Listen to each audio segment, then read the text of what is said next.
In the morning when I'm driving, I really come alive when I listen to my Ronnie, I listen to my RonyiQ. They are rare and they are few who can compare with RonyiQ. So grab a chair, she's coming through. She's on the air, it's time for RonyiQ.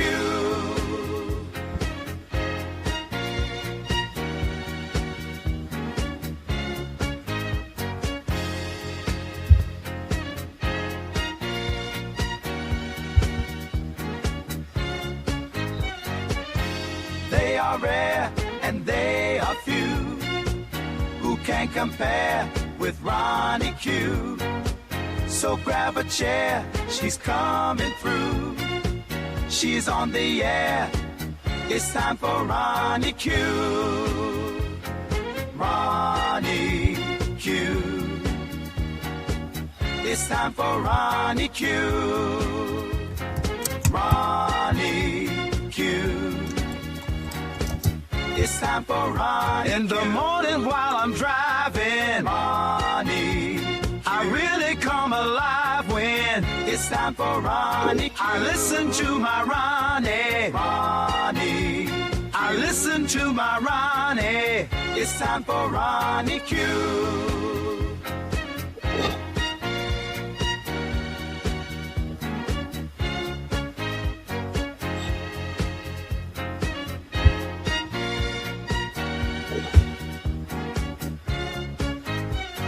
Take a seat and go meet Ronnie. Sweet, sweet, sweet, sweet Ronnie. No day complete without my Ronnie. Grand Rising, Grand Rising. I am so happy to be here today. Let's give ourselves a round of applause. Let's give ourselves a round of applause for making it here to hear news that you can use and that you actually can depend upon, that you actually can believe, that has been sourced and resourced and updated from prior news broadcasts. So I have some updating from prior news broadcasts. You know, I've been here giving you the news for about 2 years now. So we have a couple of updates. And the first update that I want to do is on Friday, I told you that Hegseth only had services for Protestants at the Pentagon. So, long story short, this is a long story. Okay, Pete Hegseth sent out a reminder, a email saying, just a friendly reminder, there will be a Protestant service, no Catholic Mass for Good Friday today at the Pentagon Chapel. Now, we have talked about the white Christian nationalist ministers that Hegseth has had showing up doing their white nationalist retelling of Bible stories. Remember we talked about that in the past? So, come to find out, you're in his feelings, head of the Department of Defense is very much in his feelings behind the Pope.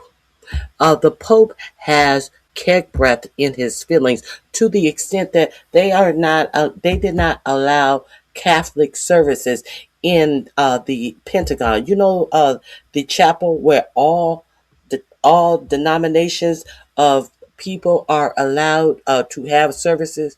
No, only Protestants were allowed this year because the Pope had the audacity to preach a sermon. Let me get into the Pope and his sermon, shall we? Where is the Pope? The Pope has some nerves. Listen to what the Pope has to say.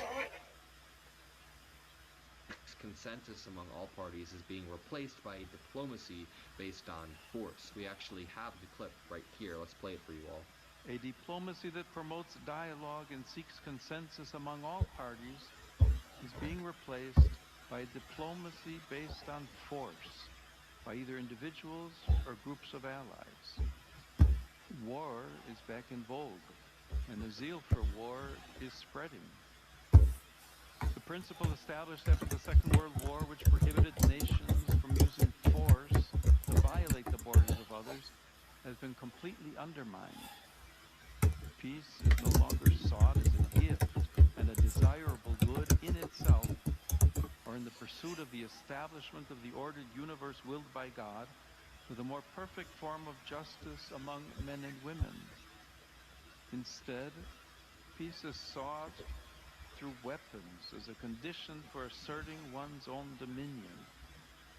This gravely threatens the rule of law, which is the foundation of all peaceful civil coexistence. If you hear that... Okay, so that was the message. That was the message that weapons and wars are taking place.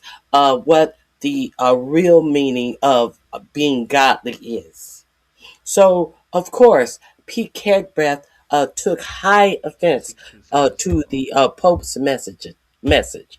So then there was a report that I was unaware of, but I became aware of, about exactly what happened to the Pope.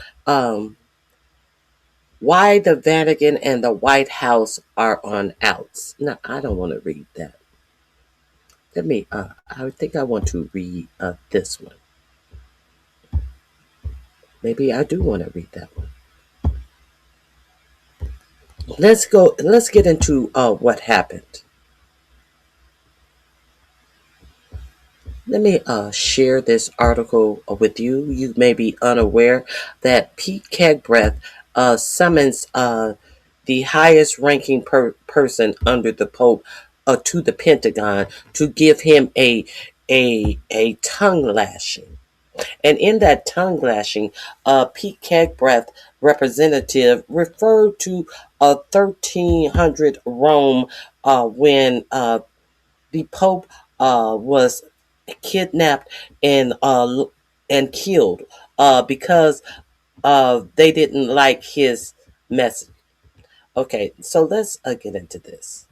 Hold on one second. Oh, excuse me, I had to sneeze. Okay, let's get into this message and this story. Oh, excuse me. I apologize. From the whole Middle East that... Cari fratelli e sorelle, dal Iran e da tutto il Medio Oriente. Dear brothers and sisters, news continues to arrive from Iran and from the whole Middle East that causes deep concern. In addition to the episodes of violence and devastation and the widespread climate of hatred and fear, there is the fear that the conflict will spread and that other countries in the region, including dear Lebanon, may sink again into instability. Possano sprofondare nuovamente nell'instabilità.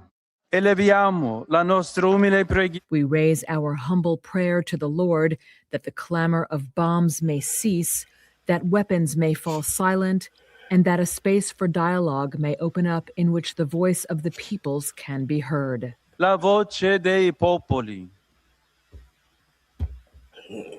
Cari fratelli e sorelle. So, hold on one second.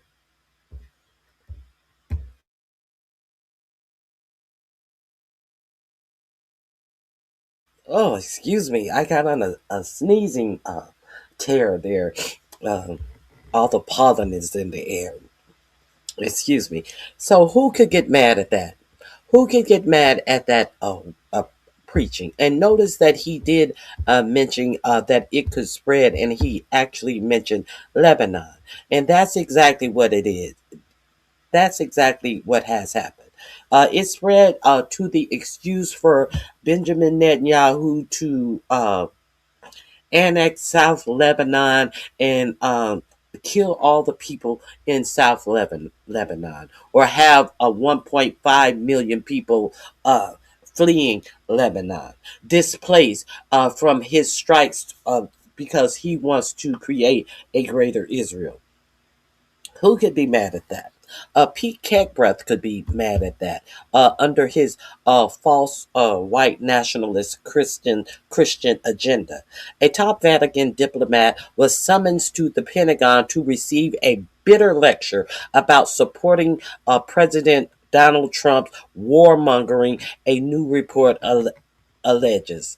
Now, this report came from the free press, but the story wasn't free. The story was behind a paywall for $8.99 a month that I was not paying. So if you want to read the original story, you can go to the free press and pay to read the story. So I am getting a compilation of what the story was in the free press.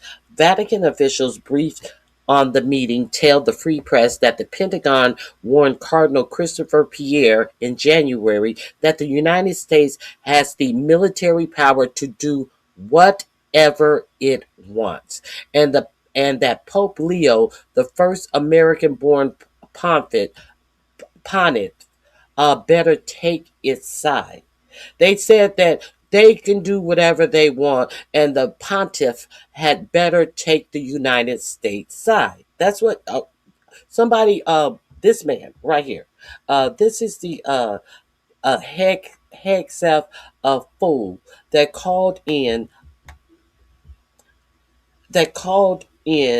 Cardinal Christopher Pierre and told him that the Pope better take the side of this war warmonger, idiot, Pete Kegbreath, and Donald Trump, and this senile Donald Trump.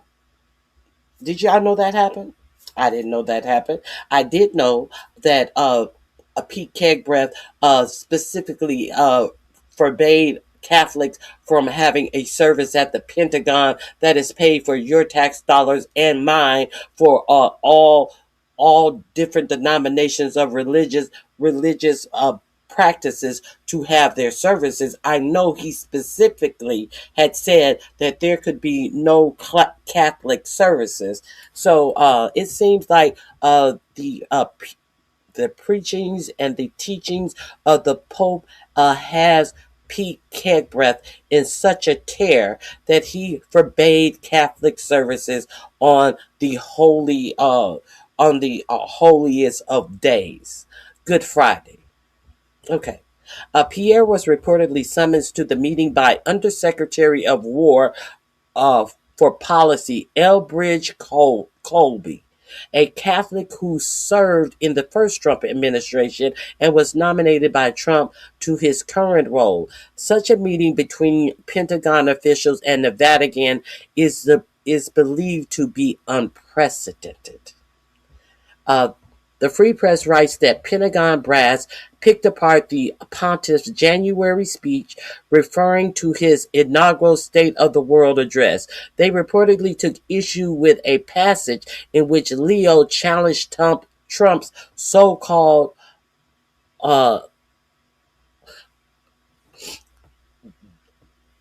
now it's the Monroe Doctrine, where they felt that they could go to all of the countries in their regions and take over. So Donald Trump called it the Dunroe Doctrine after Don. So the Pope challenged the Dunroe Doctrine, saying a diplomacy that promotes dialogue and seeks consensus among all parties is being replaced by a diplomacy based on force by either individuals or groups of allies. Hold on. Oh my goodness. Hold on 1 second. I apologize.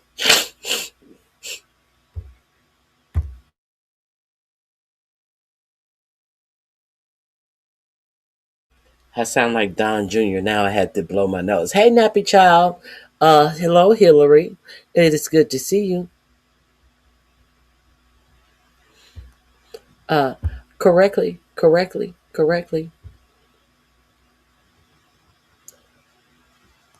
Himself is an immigrant, too.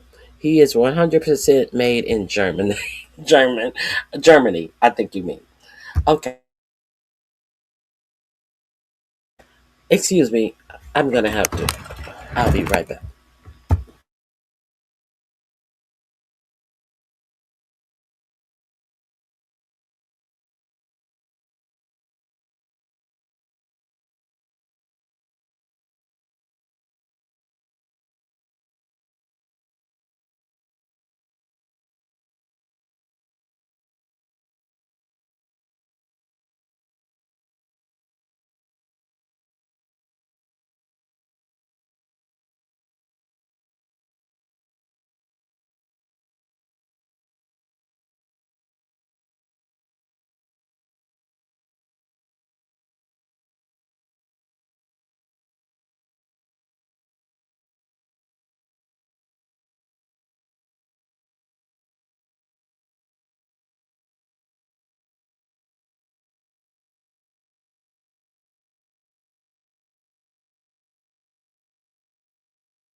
Okay, I'm back. I apologize. I got on a sneezing tear and then I had to go blow my nose. I apologize.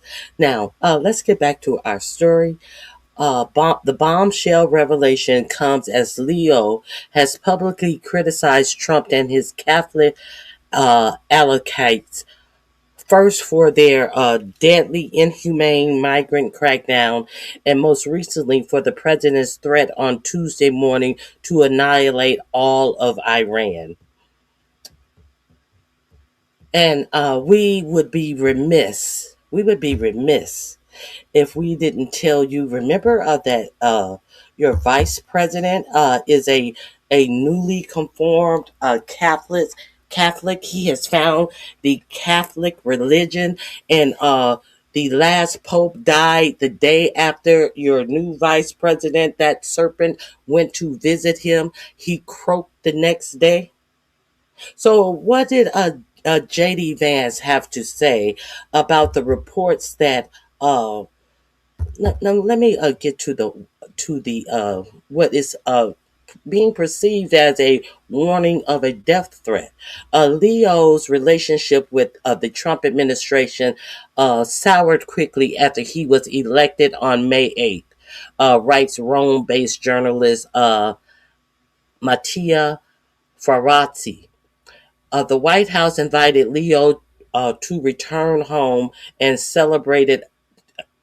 Now the Pope, this new Pope, he is from Chicago. So what they're saying when the White House invited him to return home, he's the first American Pope. So the White House invited the Pope to return home and celebrate America's 250th birthday at the White House this summer. But he declined. He was like, thanks, but no thanks. Ferrari writes that the Holy See considered the invitation but decided not to make the trip over a mix of foreign policy disagreements and increasingly vocal opposition of U.S. bishops to Trump's immigration policy, and a reluctance to become a political bargaining chip in 2026 midterm. Leo is yet to travel stateside since his election and has no public plans to do so. Now let me get to the death threat or the insinuation of death. Let me see.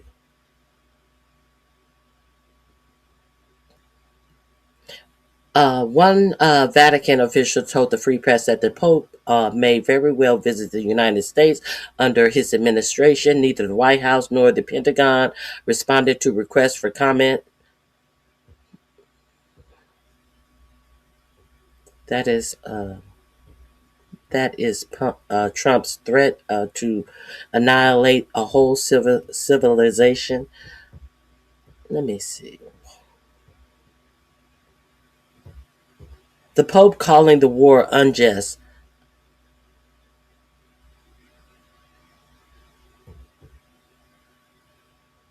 Wait a minute. The Pope, wait a minute, hold on. Leo criticism of Trump became more pointed after the president issued a deranged threat to Iran in a live social post on Tuesday, writing, "A whole civilization will die tonight, never to be bought back again. I don't want that. I don't want that to happen, but it probably will." The Pope, calling the war with Iran unjust, said later that afternoon, "Today, as we all know, there was this threat against all the people of Iran. This is truly unacceptable." Leo went on to point out the harm being caused by Trump's war, which he said is not resolving anything. In fact, we're having a worldwide economic energy crisis situation in the Middle East of great instability, which is only provoking more hatred throughout the world, he continued. So the Pope is being a pontiff. He is being the Pope. Now, let me get to where the threat came in. Let me get to the actual threat. Here we go.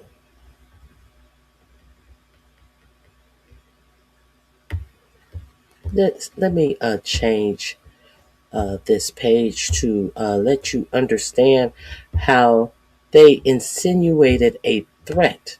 I would have taken this as a threat if somebody bought me into the Pentagon and told me, "You remember what they did to someone in your position in the 1300s, don't you?"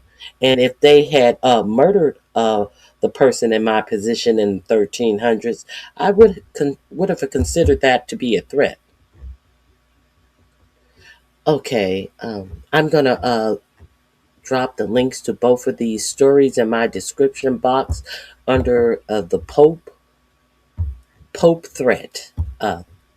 That's where it'll be, under Pope threat.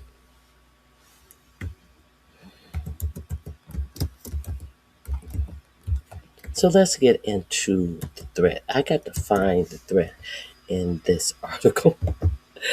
I thought it was in the first article I saved, but I did save two articles about what is going on with this white nationalist, a fake Christian, Pete Keg, in my opinion, Pete Keg breath, and the actual Pope.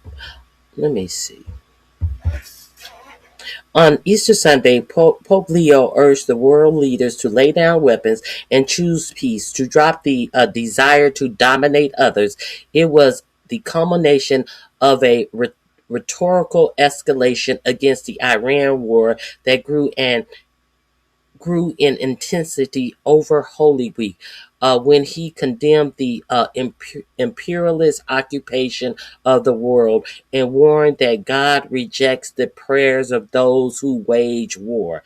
Remember, Pete Kegbreath did a prayer on stage, praying that God will help them have victory over the people that they are going to war with. The Pope made it clear that God does not accept prayers from people who are praying to harm other people. That, and Kegbreath is very so much in his feelings. It's hard not to see these remarks aimed directly at the leader of the free world and the Christians in his inner circle. President Trump, what Christians? The fake Christians in his inner circle. President Donald Trump has not directly addressed the Pope's comment, but behind closed doors, tensions have been building for months, culminating in January when senior U.S. defense officials summons a top Vatican diplomat to the Pentagon. What happened inside that room set the tone for everything that followed.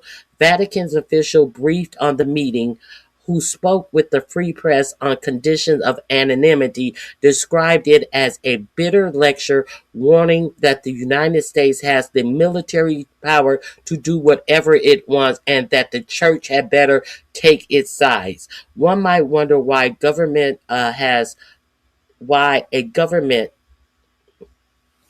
Oh my God! Please do not tell me this is behind a paywall too. One might wonder why a government that has no apparent qualms about bombing foreign countries and capturing or killing tyrants would bother trying to court or demand the Vatican's favor. That answer lies in the remaining global institution perceived to carry a genuine moral authority.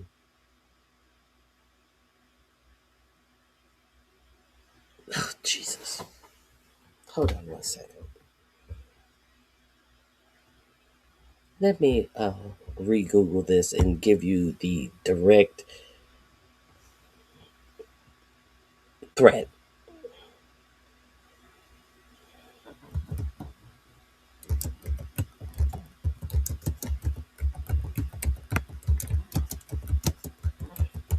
Because there's some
Good golly, I am back. I apologize. I had to reboot my computer. I'm going to have to clean my computer.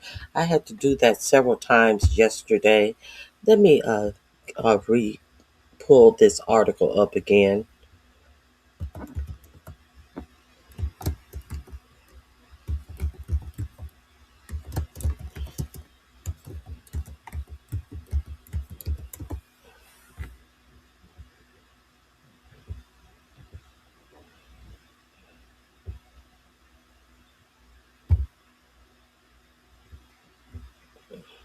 Here we go.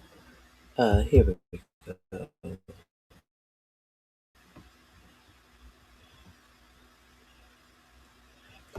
Here is the threat that was given to the Pope by a Hegseth hack.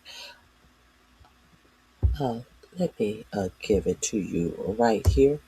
Okay, one Pentagon official. All of these links will be in my description box. Uh, Avignon Papacy explained what reported U.S. threat to Pope and Vatican means. So they reminded the representative from Rome about the Avignon Papacy, the era in the Pope's history. This is what Pete Kegbreath, the official, told the representative from the Vatican. One Pentagon official reported referencing of an Avignon papacy had widely been interpreted as a, Lord have mercy, as a had widely been interpreted as a direct threat by Donald Trump's administration against the Vatican and Pope Leo, who has been critical of the U.S. President Iran war. On Wednesday, Vice President J.D. Vance said he would look into the reports that senior Pentagon official lectured the Vatican ambassador, leading to the cancellation of the planned visit by Pope Leo. Now, I would be remiss if Vance is out here touting his religion and how he's a Christian and how he wished his wife would be a Christian and all of this. But at the same time, J.D. Vance, who was against the war, and they actually have recordings of them talking about going to war with Israel. Now, your president, you remember right before the war, there was a visit to the White House by Benjamin Netanyahu. Yes, there was, right before the war happened. And do you know that your president took Benjamin Netanyahu, something that is unprecedented? You know, kind of like the thing where it was unprecedented that your president had Vladimir Putin sitting in the presidential car. You know, that unprecedented thing. Well, guess what unprecedented thing that your president did the last time Netanyahu came? He took Netanyahu inside the Situation Room, where, you know, the Situation Room, that is a skiff that they discuss things that are happening in the war, so no one else can hear about it. This is your president took Netanyahu into the Situation Room to discuss attacking Iran. Now, while telling you and presenting to you that he had his unqualified builder friend and his unqualified son-in-law working on some negotiations. Now he is in a skiff in the Situation Room with Vladimir Putin. I mean, with Benjamin Netanyahu. Now, reports came out that J.D. Vance. Now it is.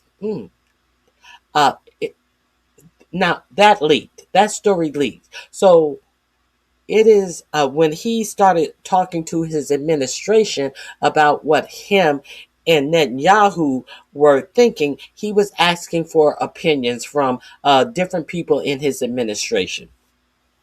Now, J.D. Vance said he didn't think it would be a good idea. However, he would support the president in whatever he decided.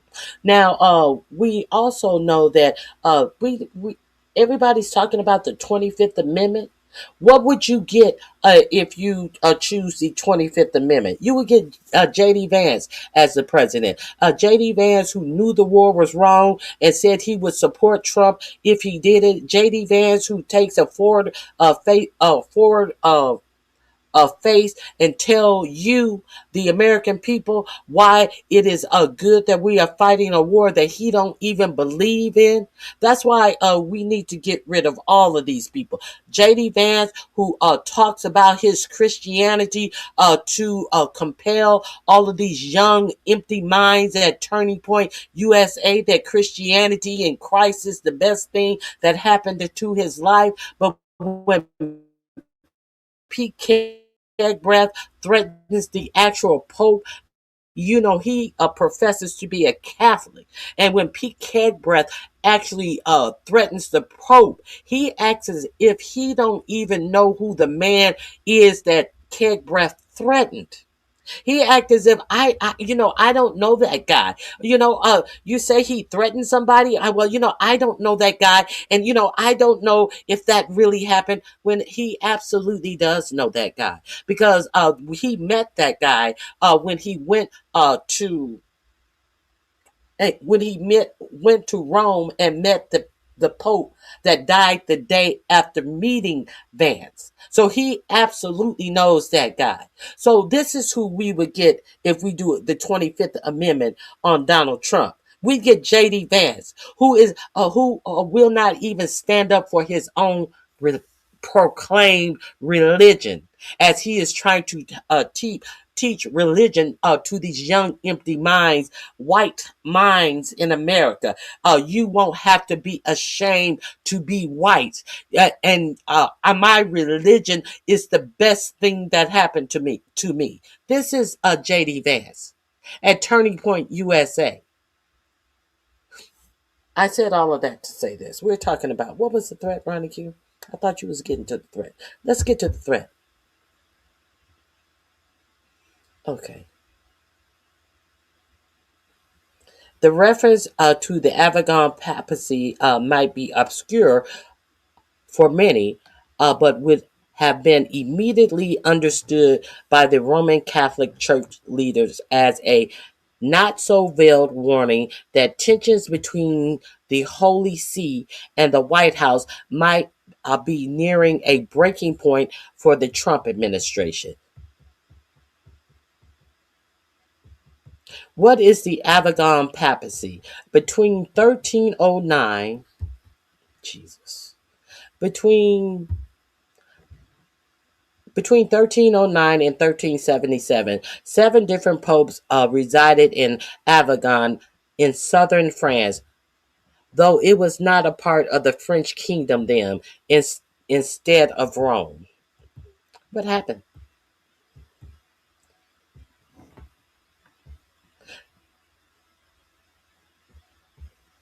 The transfer has been strongly supported by King Philip of of France. I think that's the 15th. I don't know. What is IV? King Philip of France, who had previously clashed with the Pope, the leader of the Roman Catholic Church from 1294 to 1303, over his ability to tax the clergy without the pontiff's permission. This was against canon law. Clashes between the two continued for years over similar issues, challenging the Pope and the King's respective authorities until Boniface's death. After the brief papacy of Benedict in 1304, Clement, a French Pope, was elected through the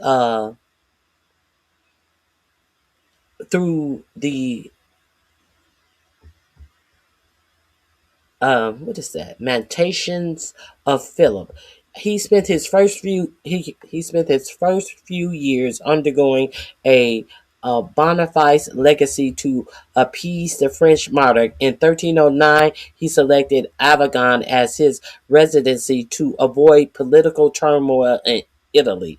The move was supposed to be temporary, but it lasted for 68 years. The end of the Avignon papacy led to the so-called Great Western Schism in 1378, when, following the death of Gregory, a French pope who had decided to return to Rome, a series of a series of anti-popes assumed the Vatican seat for Avignon. The schism was only heralded in 1417. Where is the what, what is the whole point of this? The Freepoint recently reported a closed-door Pentagon meeting in January during which a Trump senior official referenced the Avignon papacy to the Vatican's official as the conversation between the two parties got heated. In this reporting, Martina Fariletti calls the meeting at the Pentagon, for which there is no public record, the culmination of months of brewing tensions between Donald Trump and Pope Leo. Undersecretary of War for Policy Elbridge Colby reportedly summons Cardinal Christopher Pierre, Pope Leo's then ambassador to the U.S., to the Pentagon after the Pope's January State of the World address, which was interpreted as hostile to the Trump administration.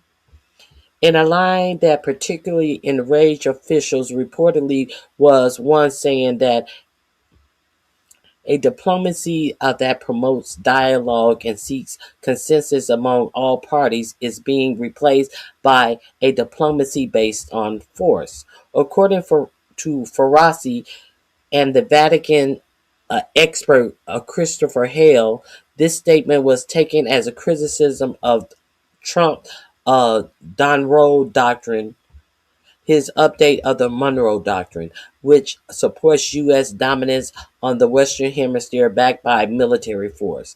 As things got heated, Colby reportedly lectured Cardinal Pierre on the military powers of the U.S. and told him that the Catholic Church must pick a side, according to Hale, and mentioned the Avignon papacy. All information about the meeting was obtained by Pierre from the Vatican and U.S. officials briefing on the Pentagon meeting. What could such a reference indicate? This is what I'm trying to get to. There is no doubt that the reference to the Avignon papacy by the Pentagon official was meant to make the Vatican feel uneasy about crossing the Trump administration. Some have suggested that the reference of this chapter of medieval history might signal the Trump administration's intention to trigger a new schism, while others think it would suggest its willingness to use military force against the Holy See. Ferrari, however, said that interpreting it as a military threat is just absurd. According to Mike Young, the author of the newsletter on civic accountability, the mention of the Avignon papacy was reference to a implicit model for what happens to religious institutions that oppose state power. In a post on X, that's not a slip of the tongue. That's a steady historical reference deployed deliberately in a room with the Pope's senior diplomat. The message was not subtle. The Department of Defense has downplayed reporting of the meeting altogether. The meeting between Pentagon and Vatican officials was a respectful and reasonable discussion, a spokesperson told Newsweek. Of course they think that is respectable and reasonable to bomb a girls' school in Iran. They think that it's respectable and reasonable to be over in Iran having a war and trying to not call it a war in the first place, when Iran did nothing to for us to be over there fighting them in a war. So who cares what the Defense Department think is reasonable, respectful, and reasonable? Speaking in Hungary about the reported meeting at the Pentagon, J.D. Vance, who is Catholic. Now, I'm going to show you what J.D. Vance said. Let me see.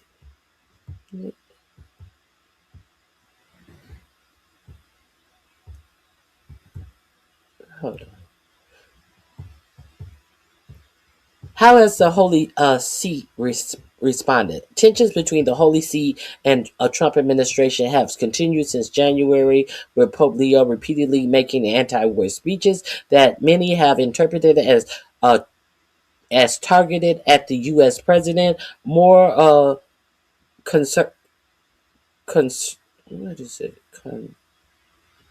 Concertedly, Ferrari suggests that the meeting in January led to the Pope refusing to visit the U.S. as part of the nation's 250th anniversary celebrations. According to the Free Press, the Vatican did initially entertain the idea, but postponed the visit indefinitely because of the foreign policy disagreements. So I'm gonna drop that here. So that is the big brouhaha that is going on between the Pentagon, and the Pentagon is refusing to even have Catholic services at the Pentagon, where everyone pay their taxes and all military personnel put their lives, well, not all, but where military personnel who put their lives on the line, who may want to have a service on a Good Friday, as they traditionally do, have not been allowed to celebrate in their own religion. Uh, we got that. Is anybody here? Hey, Jill's Comfort Zone. Hey, Foot Soldier. So those links are in my description box. Let me show you what JD Vance said when asked about this perceived threat to the Pope. I will show you what JD Vance had to say about this in his own words. A suspected Catholic, by his own words. What did he have to say about this alleged threat to the Pope from the Department of Defense? Let's find out. Press story saying that senior Pentagon officials in January, including Rich Colby, brought Cardinal Pierre into the Pentagon. Brought who? Cardinal Christophe Pierre into the Pentagon. I haven't seen this story, unfortunately. And essentially, they're reporting by the Free Press. Okay, you notice he brought who? Brought who? And then she said uh, uh, Pierre. He said, I haven't seen this story. She haven't even told you what the story was. Let's go back. Notice how he tells her he haven't seen the story before she's able to ask him the question about said story she's asking a question about. She says, Pierre, and who? I haven't seen this story. Let's go back. Let's go back. Couple days of the Free Press story saying that senior Pentagon officials in January, including Rich Colby, brought Cardinal Pierre into the Pentagon. Brought who? Cardinal Christophe Pierre into the Pentagon. I haven't seen this story, unfortunately. And essentially, the reporting by the Free Press is that they told him that the American military has a lot of might and they can do whatever they want, and the church should get on its side. Does that message sound correct to you? Is that something you would sign off on? So one, I with no disrespect to the Cardinal, I don't know who Cardinal Christophe Pierre is. He's the ambassador to the Holy See and the... He doesn't know who Christophe Pierre is. He's the man you met before you took your devilish ass up to the Vatican and mysteriously the last Pope died. You met him then. You know who he is. You know damn well you know who he is. So this is who would be replacing Trump if the Article 25 go through. This is why I personally say that we should not be reaching for Article 25 to get rid of Trump. I believe that this whole administration should be done away with Article with Article 2 of the executive branch. Section 4. The president, vice president, and all civil officers of the United States shall be removed from office on impeachment for and conviction of treason, bribery, and other high crimes and misdemeanors. That is who I believe should, Oh, all okay, of okay. them. I've met him before. Sorry, I just didn't remember the name. I've never seen this reporting. I'd like to actually talk to Cardinal Christophe Pierre and, frankly, to our people to figure out what actually happened. I think it's always a bad idea. Is that something you would sign off on? So one, with no disrespect to the Cardinal, I don't know who Cardinal Christophe Pierre is. He's the ambassador to the Holy See in the U.S. Oh, okay, okay. I've met him before. Sorry, I just. I don't know who he is. I know who he is. Of course we already knew you knew who he was. So what do you have to say about it? Didn't remember the name. I've never seen this reporting. I'd like to actually talk to Cardinal Christophe Pierre and, frankly, to our people to figure out what actually happened. I think it's always a bad idea to offer an opinion on stories that are unconfirmed and uncorroborated, so I'm not going to do that. I mean, you So I haven't seen the story. I need to talk to these people. It's always bad to say something about something that is unconfirmed, and you do that all the time. You do that all the time. You were talking about uh, Iranian having bringing dirty bombs into the USA. You are talking about unconfirmed shit all the time. This is the same person who told you that you don't want Iran to come up with a dirty bomb, insinuating that they have bomb making material. You haven't heard you or seen any facts to that matter. But you're talking about bringing dirty bombs into the United States. But now all of a sudden, when it's about your personal religion that you hold so tight to your heart and that changed your life and means so much to you, I haven't been told what I am able to say about that since the Pentagon has got involved in the preachings and teachings of the fucking Pope of my religion. Excuse me, I shouldn't have said fucking Pope. About the Pope in the religion that I practice, the highest person in the religion that I practice. What a fucking fool this man is. So this is why. Article 2, Section 4 should be used to get all of these people out of office, in my opinion.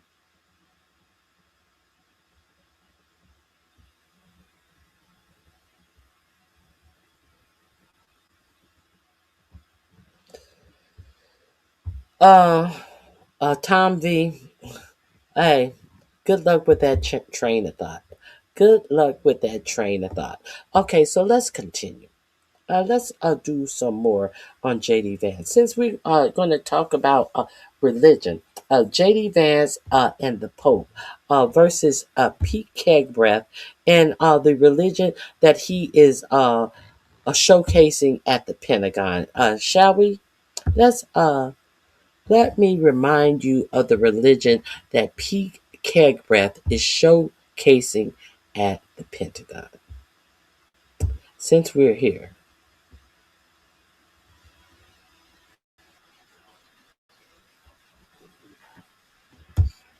Now, where was JD Vance coming from? JD Vance was coming from Hungary. JD Vance is trying to prop up the current president of Hungary, who is about, it seems, he's about to lose the election. And JD Vance went over to Hungary to campaign. Now, isn't that a campaign interference? So JD Vance went over there to support Viktor Orban, who it appears is about to lose his election. So JD Vance is over there campaigning. That's why JD Vance, they caught him at the airport with this story about the Vatican. So let's get into this, shall we? Usha Vance is pregnant with her fourth child. If you didn't know, you can tell by this picture and what he says about it. If the vice president of a foreign country had flown to the United States just days before an election to rally support for a candidate, it would be widely seen as unacceptable foreign interference. Yet Donald Trump has sent his deputy to Budapest in a last-ditch effort to save the MAGA-friendly Prime Minister of Hungary. I'm here because of the moral cooperation between our two countries, because what the United States and Hungary together represent under Viktor's leadership and under President Trump's leadership is the defense of Western civilization. J.D. Vance lavished praise on Viktor Orban and suggested it's not Washington meddling in Hungarian affairs, but the rest of Europe. The bureaucrats in Brussels have tried to destroy the economy of Hungary. They have tried to make Hungary less energy independent. They have tried to drive up costs for Hungarian consumers, and they've done it all because they hate this guy. It is true most European leaders are frustrated with Mr. Orban, who is close with Vladimir Putin. He constantly blocks EU support for Ukraine, and Hungary still imports Russian oil and gas. The Prime Minister hoping this show of support from the United States will convince voters to give him another chance. Trump elnök úr megválasztásával egy aranykort köszöntött be kapcsolatainkban. But it may be too little, too late. Mr. Orban has led Hungary since 2010, consolidating power and reshaping the country. His critics suggest his government has become increasingly authoritarian and corrupt, and polls indicate there's a mood for change. Megváltozást, nagyon. A Tiszára szavazok egyértelműen, muszáj rendszert váltanunk, úgyhogy igen. Azért, mert hogy ez a mostani kormány megdőljön, és egy élhető Magyarországot szeretnék. Csak ennyi. Peter Magyar, a former Orban ally, and his centre-right TISA party are tipped to win Sunday's election. Most political analysts doubt this highly unusual American intervention will have a major impact. Mr. President, you are on with about 5,000 Hungarian patriots, and I think they love you even more than they love Viktor Orban. Well, I can't believe that. I can't believe that because I love Hungary and I love that Viktor. He might, but an increasing number of Hungarians don't. And they'll be the ones who determine if Mr. Orban's time is up. If the vice president of a foreign country had... So there you have it. Your vice president is over there pumping up an oligarch, a fascist that the people don't want. It is expected that the candidate that is running against him will win by a high percentage point. But you have J.D. Vance over there acting like he's the sweetest thing since honey, while downing and trying to embarrass our alleged allies. Now, it is now we know that on yesterday, there was a representative from the EU who came to the White House. And, Trump is talking about ending our relationship. There was a representative from NATO that came to the White House. Now, President Trump was all bitching and moaning about the United States is going to leave NATO and this reason, and the NATO nations didn't support the U.S. in this illegal war. They're calling it war all the time, except when you say, how come you didn't go to Congress to get a approval for said war? They call it a war all the time until you ask that question. Well, it's really not a war. It's just tactical attacks and all of this bullshit that they want to call it. So this is an illegal war. Understand? They tell you that it's a war. So because he didn't consult anyone but Benjamin Netanyahu about this war, he wants to leave NATO. A bunch of idiots. A bunch of idiots. Oh, so what do you have to say now that your future president is over there hobnobbing with a fascist, Viktor Orban, and your Viktor Orban is Vladimir Putin's do boy. Shit, I guess Donald Trump and Viktor Orban is fighting for position under Vladimir Putin's shoes. Okay, so let's see what else JD Vance has been up to since we're talking about JD Vance. Let's run the gamut on JD Vance and how he was speaking poorly about our allies, shall we?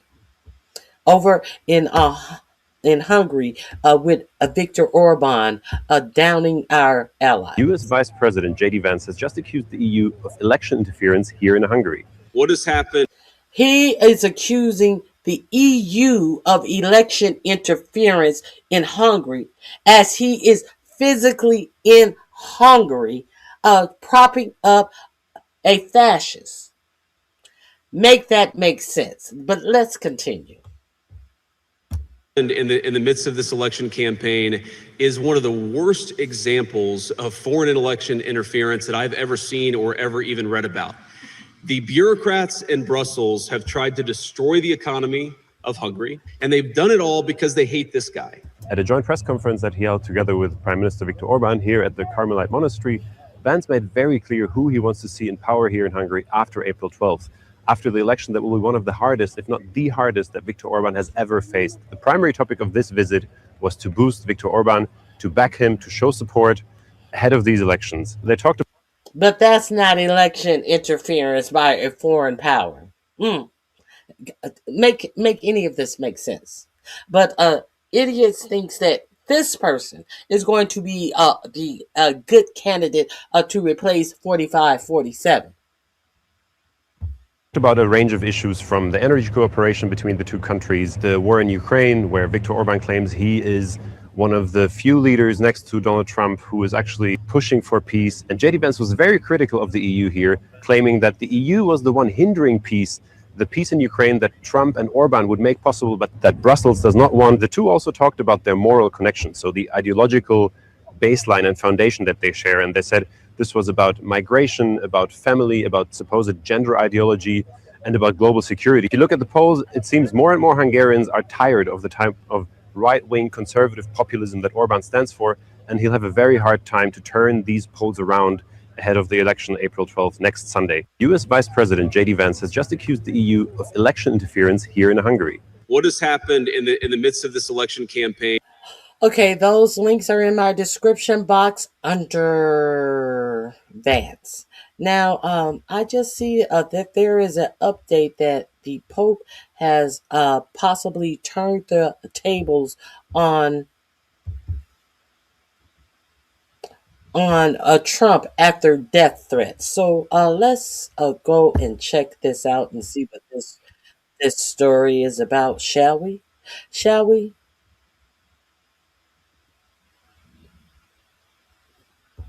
Oh, there's something else. Now, we're going to see the comments that Mark Root gives. He is the NATO representative that met with Trump on yesterday. We will see what his remarks are.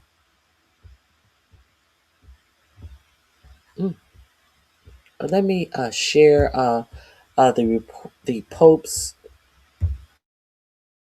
alleged get back at Trump. I haven't heard this story. You guys are getting it, hearing it at the same time as I am. Let me share this story with you.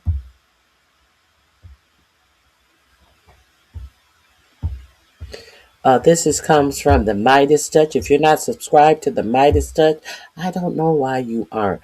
I have told you years ago that the Marcellus brothers do great reporting. They report all day long. Ben Marcellus is a practicing attorney as well. I think one of his other brothers, Jordy, if I'm not mistaken, Jordy is also an attorney as well. So let's get into Furious Pope turns table on Trump after death threat. That's a question mark and an 3 exclamation points. So let's see.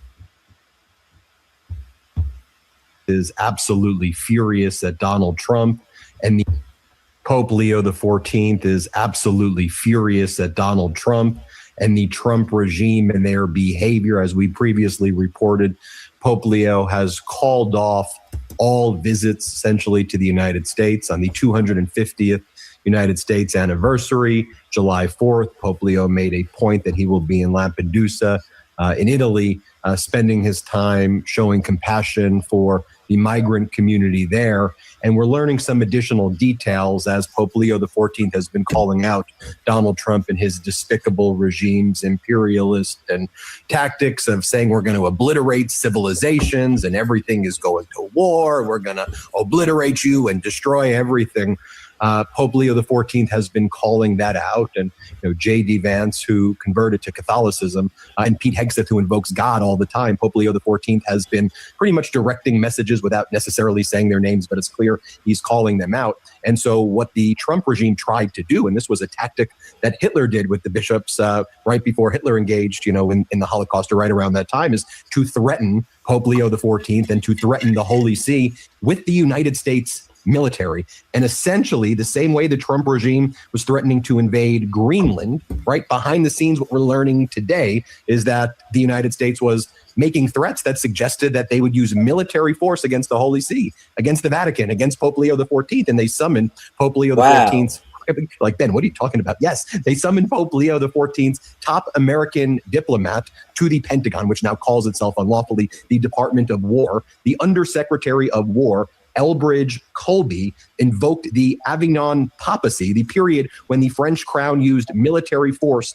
to bend the Bishop of Rome to its will. And they said that we have the power. This is what the Trump regime said to Pope Leo XIV's top diplomat in the United States, that we have the military power to do whatever we want, whatever. Okay, yeah, I've already reported that. Let's see what's the get back. We want, we will do in the world. And Pope Leo XIV, he needs to know that. So the Catholic Church has better take sides, and they better take the right side. Now, this meeting that took place that I just referenced was in January, and it followed Pope Leo XIV's speech, which was kind of a state of the world speech that he gives. And as Christopher Hale writes, in the speech that enraged Pete Hegseth and top Pentagon officials, Pope Leo XIV said, a diplomacy that promotes dialogue and seeks consensus among all parties is being replaced by a diplomacy based on force. War is... Okay, I showed you a clip of that. Back in vogue, and a zeal for war is spreading. The principle established after the Second World War, which prohibited nations from using force to violate the borders of others, has been completely undermined. And since Pope Leo XIV essentially had his life threatened and the life of the cardinals and bishops and others in the Holy See threatened by the Trump regime, Pope Leo XIV has not backed down at all. During this unlawful and catastrophic war in Iran, where at the end Donald Trump completely folded, Pope Leo XIV directed this message to Pete Hegseth. Jesus is the King of Peace who rejects war, whom no one can use to justify war. He does not listen to the prayers of those who wage war, but rejects them. Even though you make many prayers, God will not listen. Your hands are full of blood. In other words, Pete Hegseth, stop invoking the name of God and Jesus in your war crimes because they are not listening. Also, Pope... And we know on yesterday, as we played that update or press conference that Hegseth did, that is exactly what he did and what he always does. Praying for victory over our enemies and over our adversaries and all of this bullshit that he does under the guise of Christianity. We know that is all bullshit. And this is bullshit that they are feeding to young white males and our troops. Leo XIV is saying that the type of thinking of Hegseth and J.D. Vance is entirely foreign to the way of Jesus Christ. The Pope argues that Christianity... Now, you notice that the Pope did include J.D. Vance? You notice that the Pope noticed a snake when he sees one? But unfortunately, you guys, some people think that it would be okay to call the 25th Amendment on Trump and be left with another snake. A snake that is financed by a bigger snake, Peter Thiel. Peter Thiel, who financed every aspect of J.D. Vance's political rise. Financed by Peter Thiel. Peter Thiel, who says, when asked, do you think that civilization should survive? He had a hard time answering that question. A long pause in asking if civilization should survive. And when he finally did answer that question, he said that civilization should survive as long as it is integrated with some type of computing or some computer chip is inserted into the future civilization. That's what Peter Thiel said.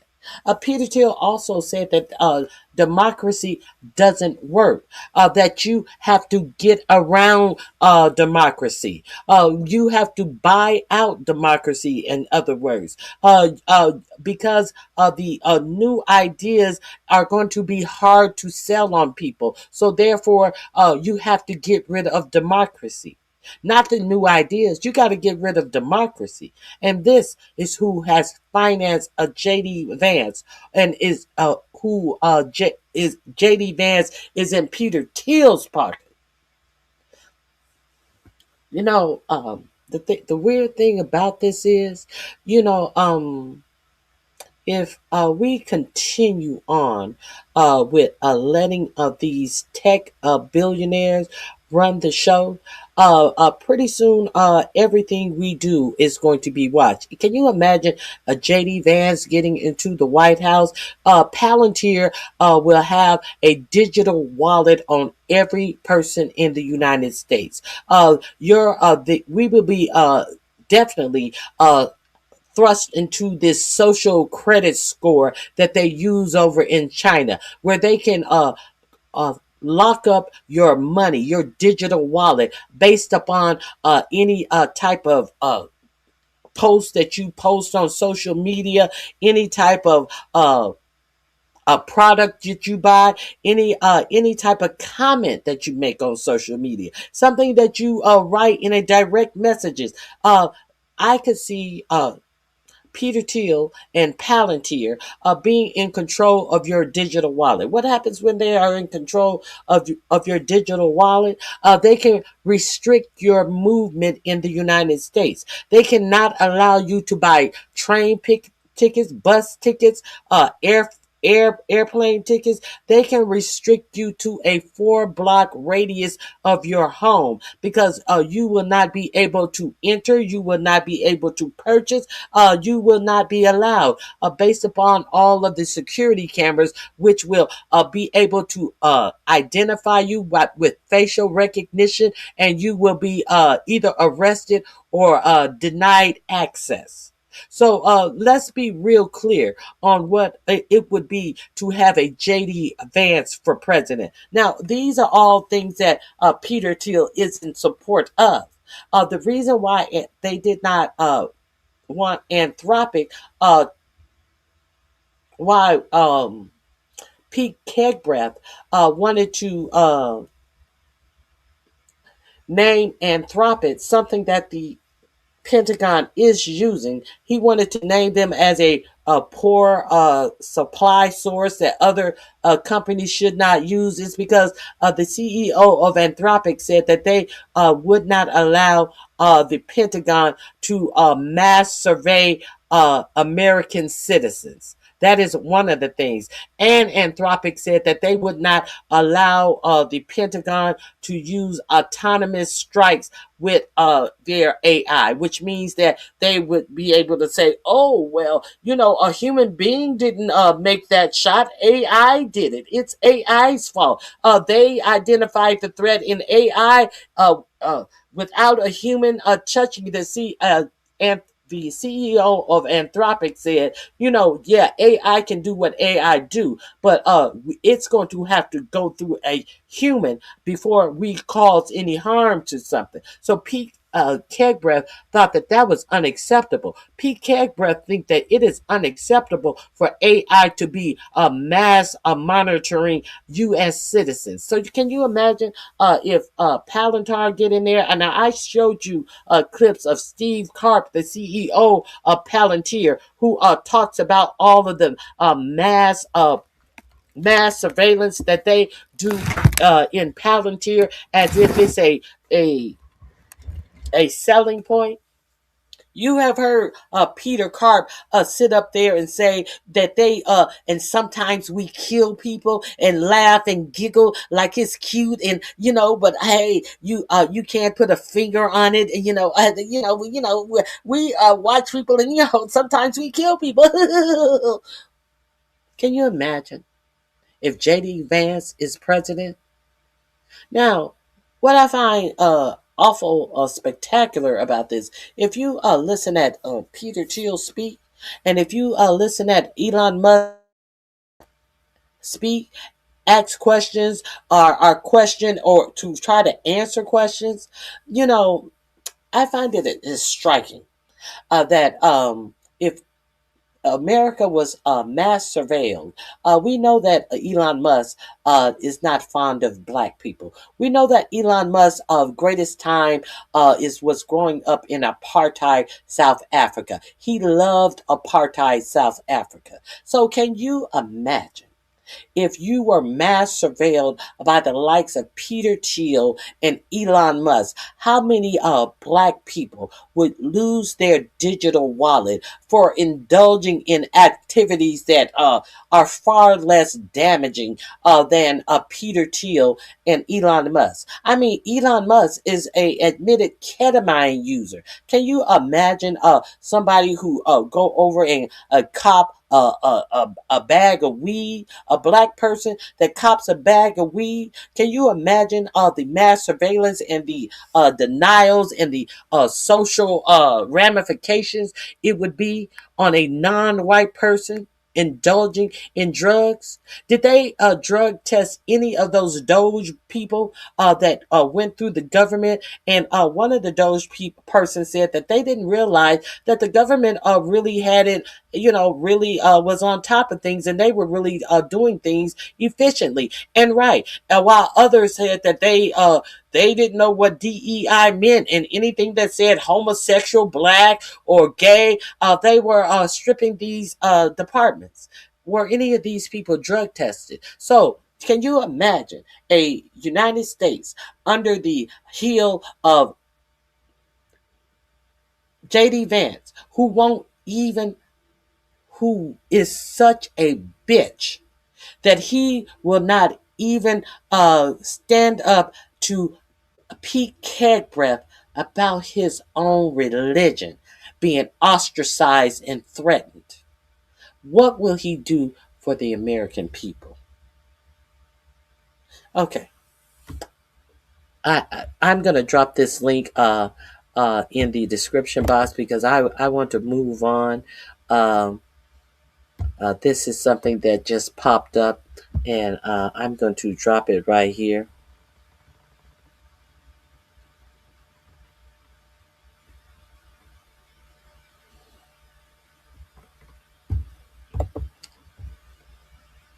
I'm going to drop that Midas Touch link right here.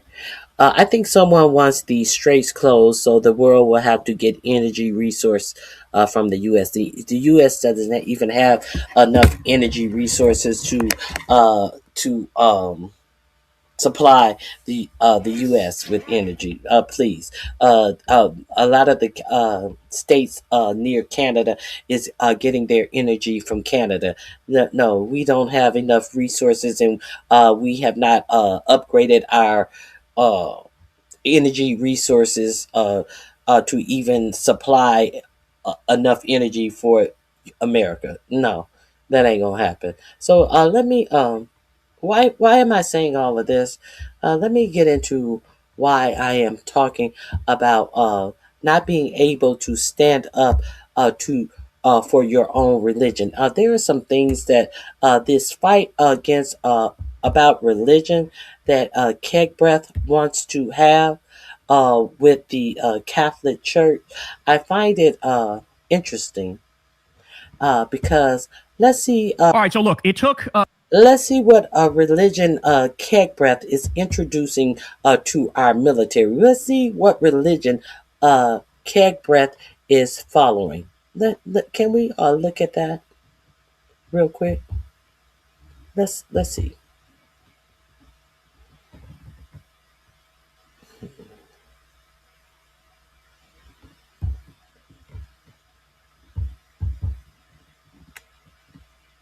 Where is it?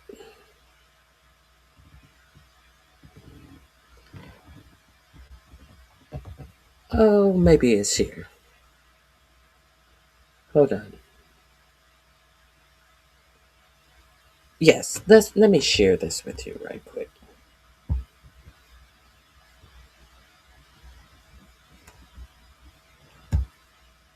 Since we want to bring religion into everything, let's see what type of religion Pete Kegbreath and these white nationalists or Christian nationalists under the guise of Christianity are bringing to America.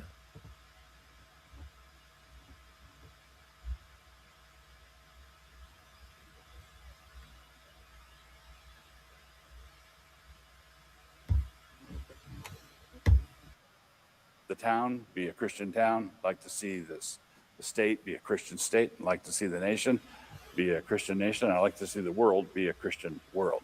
Christchurch senior pastor Doug Wilson's controversial views as a Christian nationalist are gaining sway in the nation's center of power with the recent opening of his new church and high-profile parishioners like Defense Secretary Pete Hegseth. Is planting a church in D.C. part of your mission to try to turn this into a Christian nation? Yes. So every society is theocratic. The only question is who's Theo. In a secular democracy, it would be demos, the people. In a Christian republic, it'd be Christ. What would you say to someone watching this and say, look, I'm a Muslim. Who are you to say your worldview is better than mine, that your God is better than mine? Well, if I went to Saudi Arabia, I would fully expect to live under their God's rules. But you said earlier that you want this to be a Christian world. Yes. So you want to supplant their religion with your Christian. Yes, by peaceful means, by sharing the gospel. There's a lot of work yet to do. I believe that we are working our little corner of the vineyard.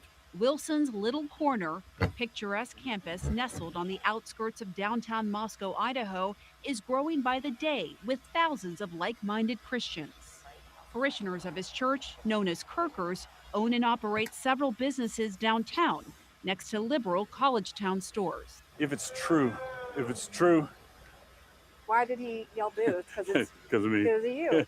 Yeah. Well, there you go. That's a regular day for you. That's not unusual.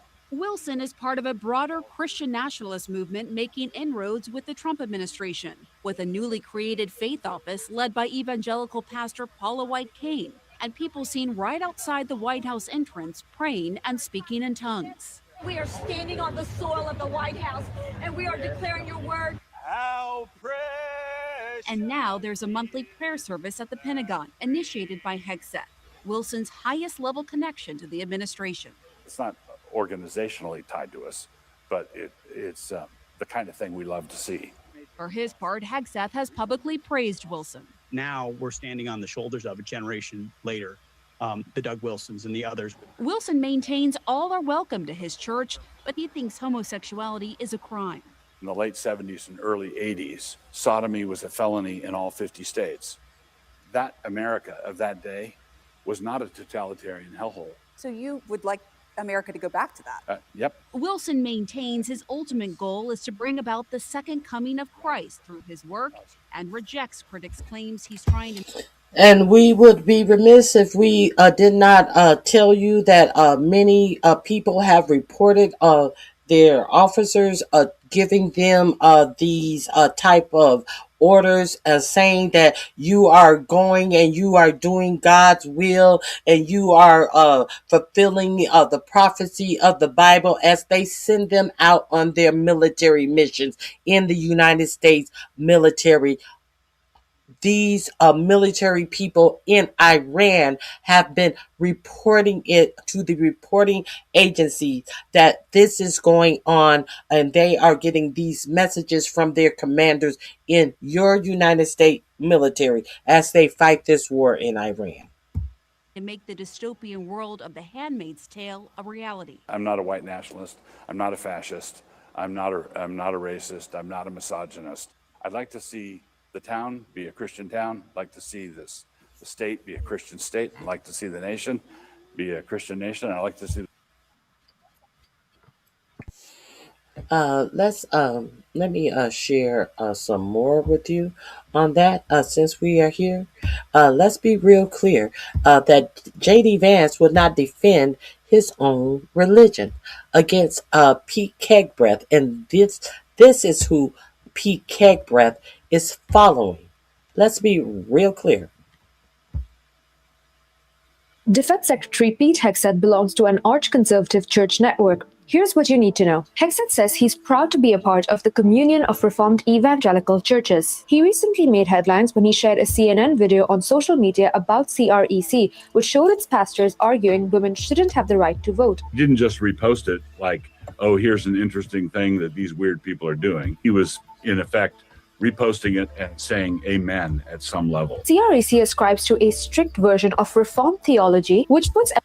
He didn't just repost the argument about women not being able to have the right to vote. He reposted it as in if he was saying amen. Who is the he's speaking of? He's speaking of Pete Kegbreath. Reposted a discussion about women not having the right to vote. And you see that same pastor said that he was saying it as an amen. Now we know that same pastor who I just showed you, who just said that Pete Kegbreath was amening that the fact that women shouldn't have the right to vote, that pastor preaches that women should not have the right to vote.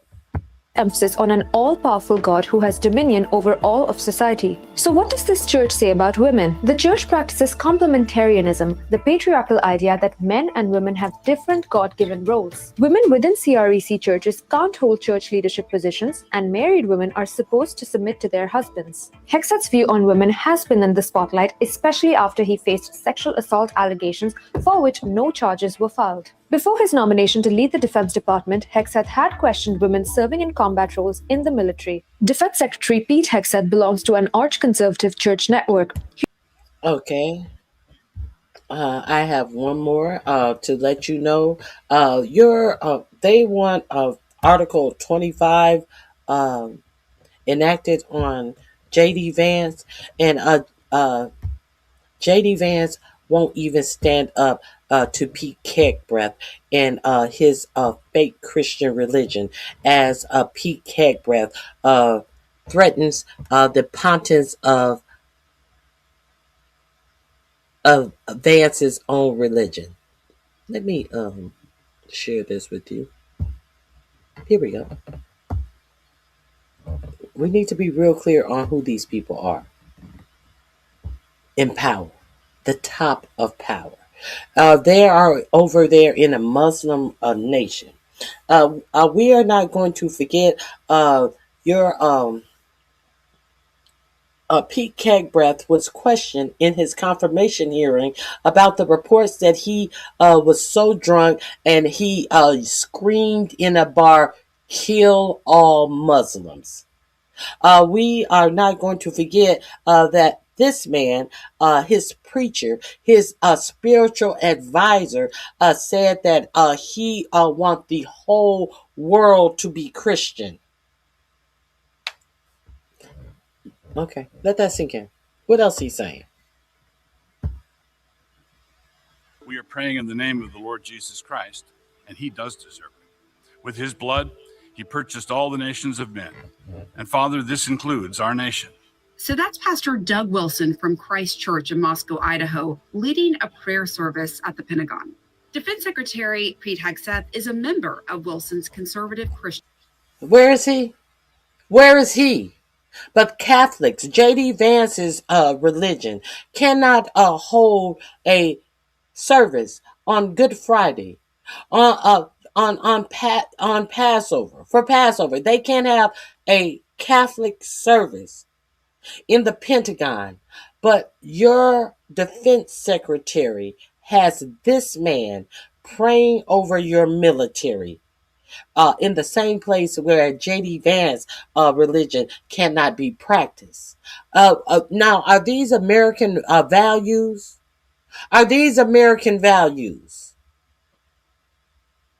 Let's continue. Just in case you didn't know, you want a bitch in the White House? No, they all need to be thrown out. They all need to be thrown out. Christian church network called the CREC. Dear Heavenly Father, thank you for this service, these people, this auditorium, this pastor, our great nation. Now, these prayer services at the Pentagon are voluntary events. There have been several speakers, and Secretary Hegseth introduced them last summer. Now, critics say Pastor Wilson's appearance is part of a broader effort by this administration to erode the separation of church and state. That is something Pastor Wilson denies. You might remember Pastor Wilson from an interview that he gave me last year. What role do you think women play in society? Women are the kind of people that people come out of.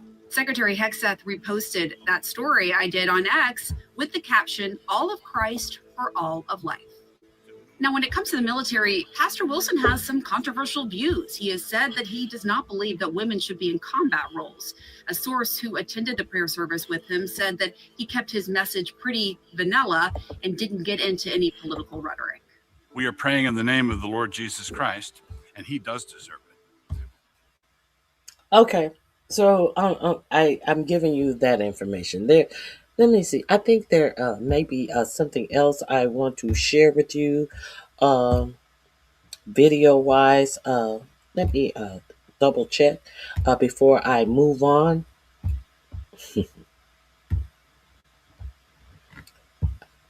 A foot soldier, I really hope your family is doing well during all of this stuff that is going on. I really hope your family is doing well. What is this? What is this? Oh, okay. Now we know, we already know that the ceasefire was, even on yesterday, during the, I was showing you Keg Breath press conference and Caroline Leavitt press conference. We know that I showed you that Lebanon was absolutely included in the 10-point agreement that your president entered into. And when Caroline Leavitt was asked about why was it, now, if you are unaware, yesterday, Lebanon was supposed to be a part of the 10-point agreement of ceasefire. Now, Caroline Leavitt went out in front of the press and said that Lebanon was never a part of the agreement.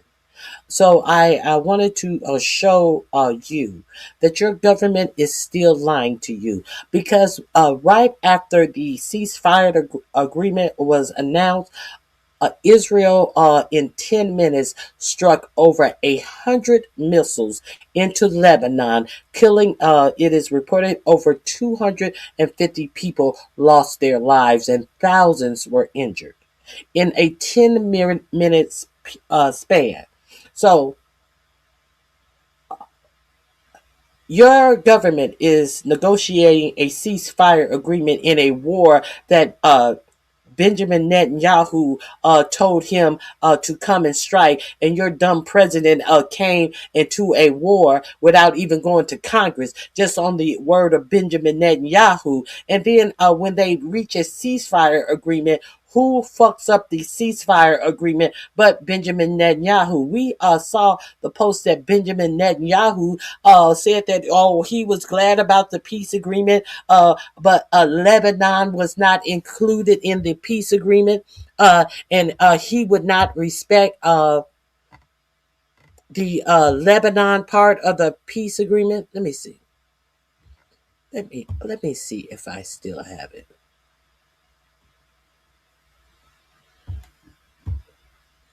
Let me see if I do. Here we have it. Of the breaking of the peace agreement. Just today, Netanyahu launches his harshest attacks against Lebanon since the offense began. Now, not only did he just strike Lebanon, he struck Lebanon worse than he has ever struck Lebanon on to fuck up the peace agreement. He struck them worse than he has ever struck them, as he has already killed many of them, tore down houses, have over 1.5 million people as refugees from Lebanon, blown up bridges and all of this. And when there is a peace agreement between America and Iran, he strikes Lebanon harder than he has ever struck them in the war. So what does that tell America? As Caroline Levitt comes out there and lie to you and say that not striking Lebanon wasn't a part of the agreement that we made. Your government is lying to you. Your government has let Benjamin Netanyahu break the peace agreement, and now they're trying to rewrite the peace agreement and tell you that Lebanon was not part of the peace agreement when it actually absolutely was. Okay, just today, his contempt for life and international law is intolerable. It's time to speak clearly. This is Pedro Sanchez. I think he is the president of Spain, I believe. Pedro Sanchez. His contempt for life and international law is intolerable. It's time to speak clearly. Lebanon must be included in the ceasefire. The international community must condemn this new violation of international law. The European Union must suspend the association agreement with Israel, and there must be no impunity for these criminal acts. That is, I do believe he's from Spain.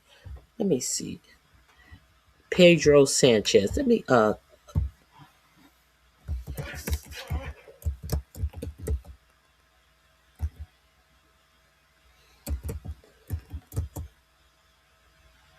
Pedro's Prime Minister of Spain.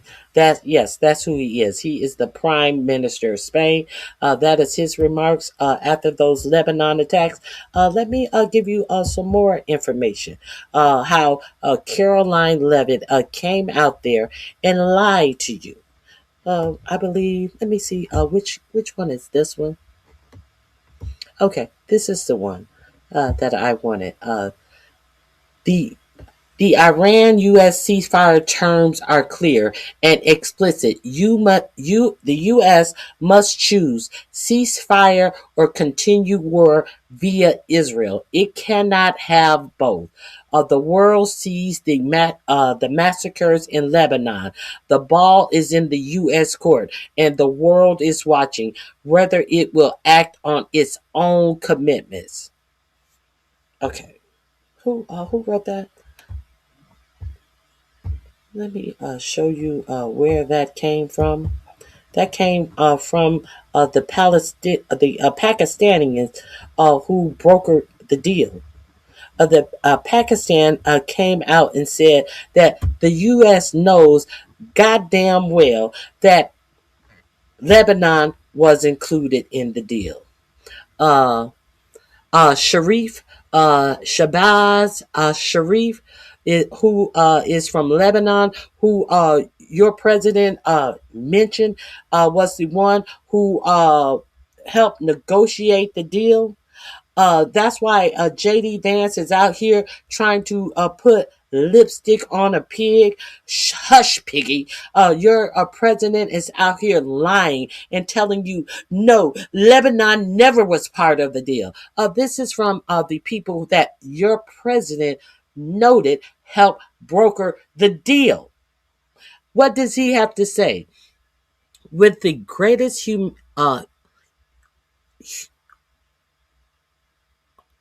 with the greatest humility, I am humility.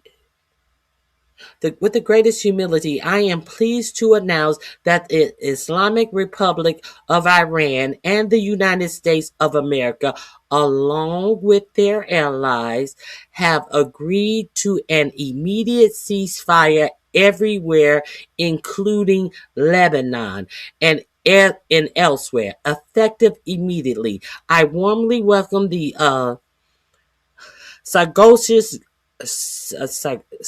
Sagaris, I don't know what that is, Sagaris gesture, and extend deepest gratitude to the leadership of both of the countries and invite their delegations to Islamabad on Friday, the 10th of April. Now, what about this makes it true? President Trump said, "Oh, now J.D. Vance. You know what J.D. Vance said? Who y'all want to take over?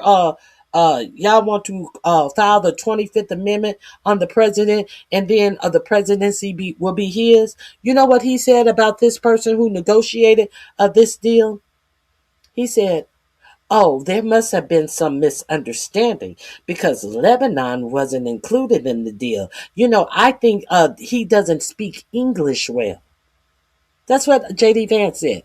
He said that this person from Pakistan who was negotiating the deal, you know, your president said that there are new leaders that he is talking to, but he cannot tell you any person that he is talking to from Iran. He said that there has been a change in leadership in Iran, but he has to negotiate via Pakistani person. And then when they fucking let Benjamin Netanyahu blow up the deal and continue to strike Lebanon when Lebanon was absolutely in the deal, your vice president came out and said that this Pakistani person must not speak English well.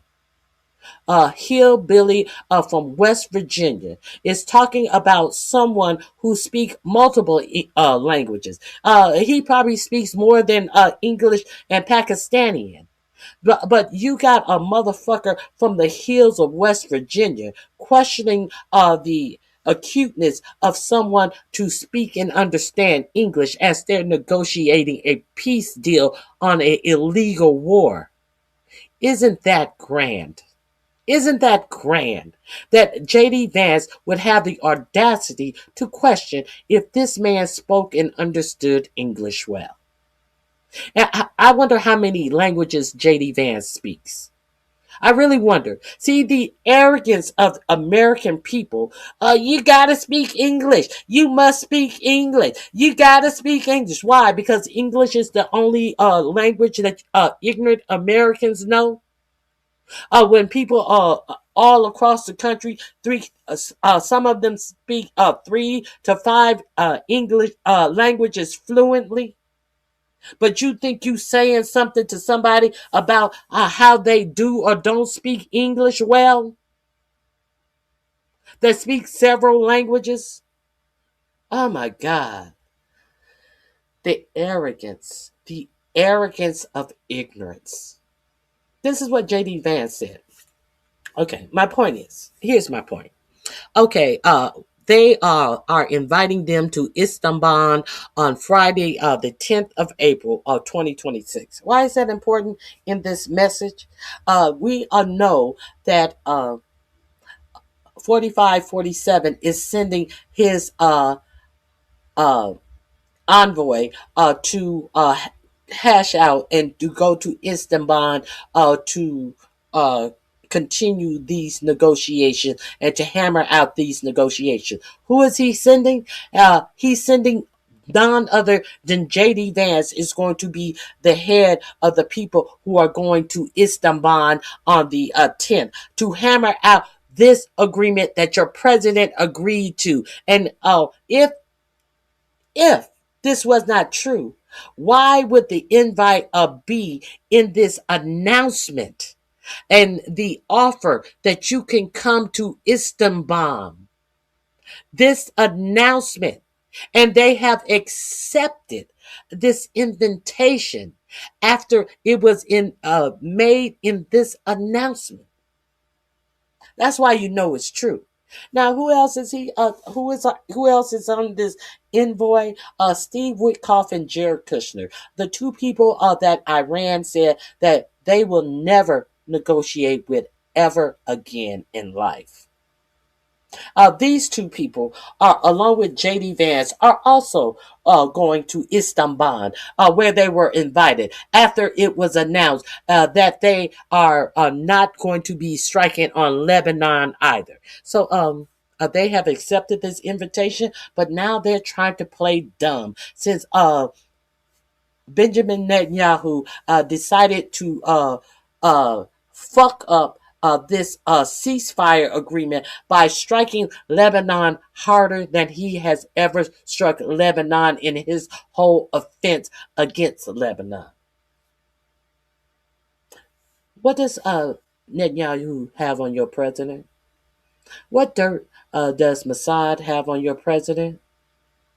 That the lives of our military are once again in jeopardy, and your administration is pretending like Lebanon was never included in the 10-piece deal. Now, your president has gone even further. After your president told you that it was, they accepted and they found it acceptable, the 10 part deal. Now your president is lying and said that, no, I agreed to my own 15-point plan. Your president is trying to recreate history. What else did I want to tell you about this? Is there anything else I want to tell you about this? No, let me see. Let me double check.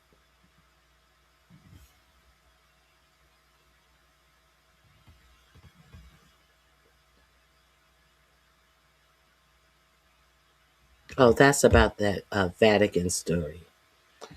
That's keg breath lying. Now, this is the latest announcement from your president. Since this is a confirmation that he's going to let Benjamin Netanyahu fuck up this peace deal. All U.S. ships, aircraft, and military personnel with additional ammunition, weaponry, and anything else that is appropriate and necessary for the lethal prosecution and destruction of an already substantially degraded enemy will remain in place in and around Iran until such time as the real agreement reached is fully complied with. What is the real agreement that you reach? Now he's saying that the agreement that we see, the statement that he put out about Iran's 10-point plan that he found workable. Now he's talking about some real agreement. That what is the real agreement? But have he told you what the real agreement is? Since Benjamin Netanyahu fucked up the real agreement that he told you that he made off of their 10-point plan. Okay, so they will stay in place until such time as the real agreement reached is fully complied with. If for any reason it is not, which is highly unlikely, then the shooting starts bigger and better and stronger than anyone has ever seen before. It was agreed a long time ago, and despite all of the fake rhetoric to the contrary, no nuclear weapons. And so the threat that he put out about the nuclear weapons, and the thought that many people thought that there was going to be nuclear fallout, and that the United States was going to strike Iran with nukes, destroyed the stock market for his billionaire buddies. So now he is coming out. They're going to be striking bigger and better and badder than before, but he doesn't want to upset the stock market once again, because that was bad for billionaires. So let's be clear. We're not saying nuclear weapons. Let the stock market do its thing. Speaking of the stock market, I got a story about that as well. No nuclear weapons, and the Strait of Hormuz will be open and safe. Well, Iran has totally closed off the Strait of Hormuz. Prior to this agreement, they said about between 2 and 4 ships were passing through. Nothing's passing through right now. In the meantime, our great military is loading up and resting, looking forward actually to its next conquest. America is back. Back from where? Back from where? So that lets you know that he was totally defeated, and he accepted Iran's 10-point plan. And he felt totally defeated in having to do so. Now, let me see what this is. This is from Emmanuel Macron. Today I spoke with Iran President Mossad, as well as with U.S. President Donald Trump. Okay. Macron, I express my hope that the ceasefire will be fully respected by each of the belligerents across all areas of confrontation, including in Lebanon. This is a necessary condition for the ceasefire to be creditable, and lasting. This is what Macron had to say about this. Now, let me show you the agreement that Donald Trump himself. I took it off my page yesterday, so I have to reload it. I want to show you. Now he's trying to say that no, it's the America 15-point plan that I put out, that I agreed to. No, it's not, Donald Trump. I'm going to show you your own writing, your own live social post that you put out about what plan that you were going to be working with. It's very simple. The internet never lets you down. Whatever you take off the internet, it is always there. It is always searchable. You should know that by now. Where is his comment? Let me find. He had so many. Here, I think it's this one right here. I do think it's this one right here. I could be wrong. I can't read it until I bring it up. This is the one of the posts that your president put out here. Official statement of Iran. Now, this is your president put out the official statement of Iran, and what are their 10 points? Number 3, no Israeli strikes on Hezbollah, including in Lebanon. Your president put that out yesterday. Trump just shared Argyri's post that he accepted the regime's 10-point proposal as a reminder. Here is the 10-point proposal. Your president put that out yesterday. What does number 3 says? No Israeli strikes on Hezbollah, including in Lebanon. And so when Caroline Leavitt came out and lied to you, understand that they are putting the lives of our military in jeopardy because Benjamin Netanyahu came in and told them, fuck your agreement. Fuck you trying to save U.S. military forces from being ground up in the meat grinder, where I am refusing to put Israeli soldiers, the IDF feast on the ground in Iran, but you so stupid that you are putting American, what did Keg Breath tell you yesterday, all proud? Yeah, we had boots on the ground. Yeah, we had boots on the ground deep in Iranian territory. Yep, we had boots on the ground. Well, you notice that Israel said that they refused to put boots on the ground, but they have bust up this deal. And now we got a fool who think that it is cool and funny and something to brag about having boots on the ground, because the boots on the ground, those are American people who are in harm's way. It's not the Israeli people who bust up this agreement, people who are going to be in harm's way, with a fool running the Department of Defense thinking that it's some bragging rights to have boots on the ground in an illegal war.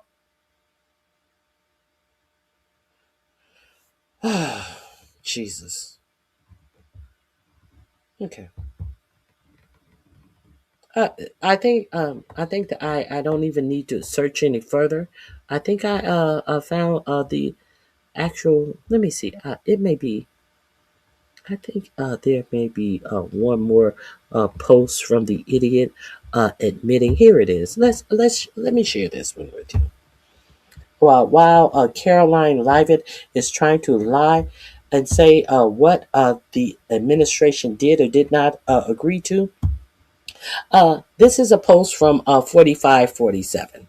And in it, based on conversation with Prime Minister Shahbaz Sharif, Shahbaz Sharif, the person I just showed you a minute ago, the Pakistani that J.D. Vance figured that maybe he didn't speak English well, and Sharif said that Lebanon was definitely included. Let's see what your president said. Based on conversation with Prime Minister Shahbaz Sharif and Field Marshal and what is it, Asian Manure of Pakistan, and where within they requested that I hold off on the destructive force being sent tonight to Iran, and subject to the Islamic Republic of Iran agreeing to the complete, immediate, and safe opening of the Straits of Hormuz. I agreed to suspend the bombing and the attacks of Iran for a period of 2 weeks. This will be a double-sided ceasefire. A double-sided ceasefire. Now, there are reports that Israel did know what was contained in this ceasefire. And quickly after this announcement was made by your president is when they did the 10-minute strikes of over 100 missiles into Lebanon. Let's be clear on that. These are the reports that Netanyahu was very aware of this a peace agreement. This ceasefire agreement, not peace agreement, this ceasefire agreement. Now, let's see. This would be a double-sided ceasefire. The reason for doing so is that we have already met and exceeded all military objectives. So why are you saying that you have more bombing? There will be more bombing. Bombing like you've never seen before. There's going to be more. Our troops are resting up these 2 weeks, but no nuclear strikes. That's promised. When did you promise that? When was that ever promised? We're resting up for more strikes, more beautiful than more strikes than ever before. Okay.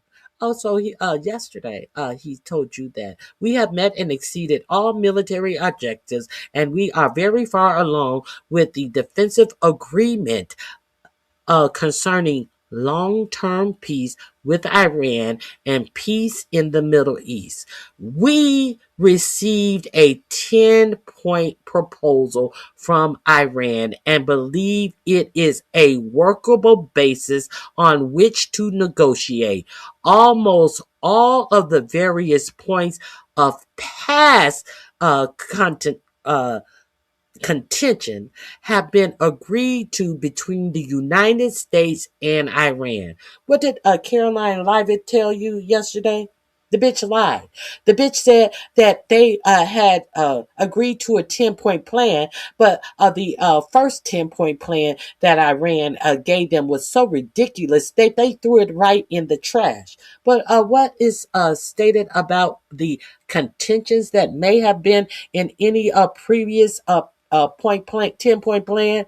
Almost all of the various points of past contention have been agreed to between the United States and Iran. So the bitch sat up there and tried to recreate history. If there was some contention in the previous plan, your president sit here and wrote that all of the previous contentions have been agreed to by the United States and Iran, but a 2-week period will allow the agreement to be finalized and consummated. Now, all of this recreating history, all of these lies, and now all of a sudden your president is trying to say, no, we put forth a 15-point plan. We didn't accept no 10-point plan. All of this is lies and bullshit. Now, one more important thing I would be remiss if I did not tell you about.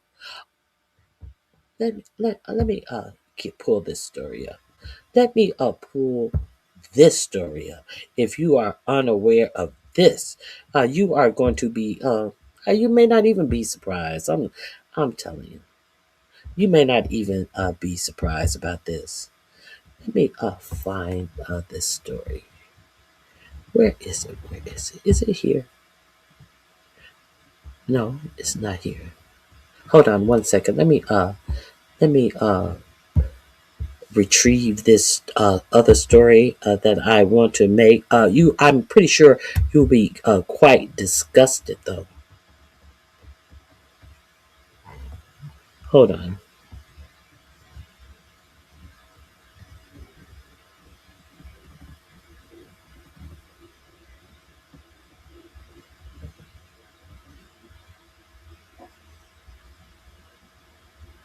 Yes. Yes, we have to talk about this. We must talk about this.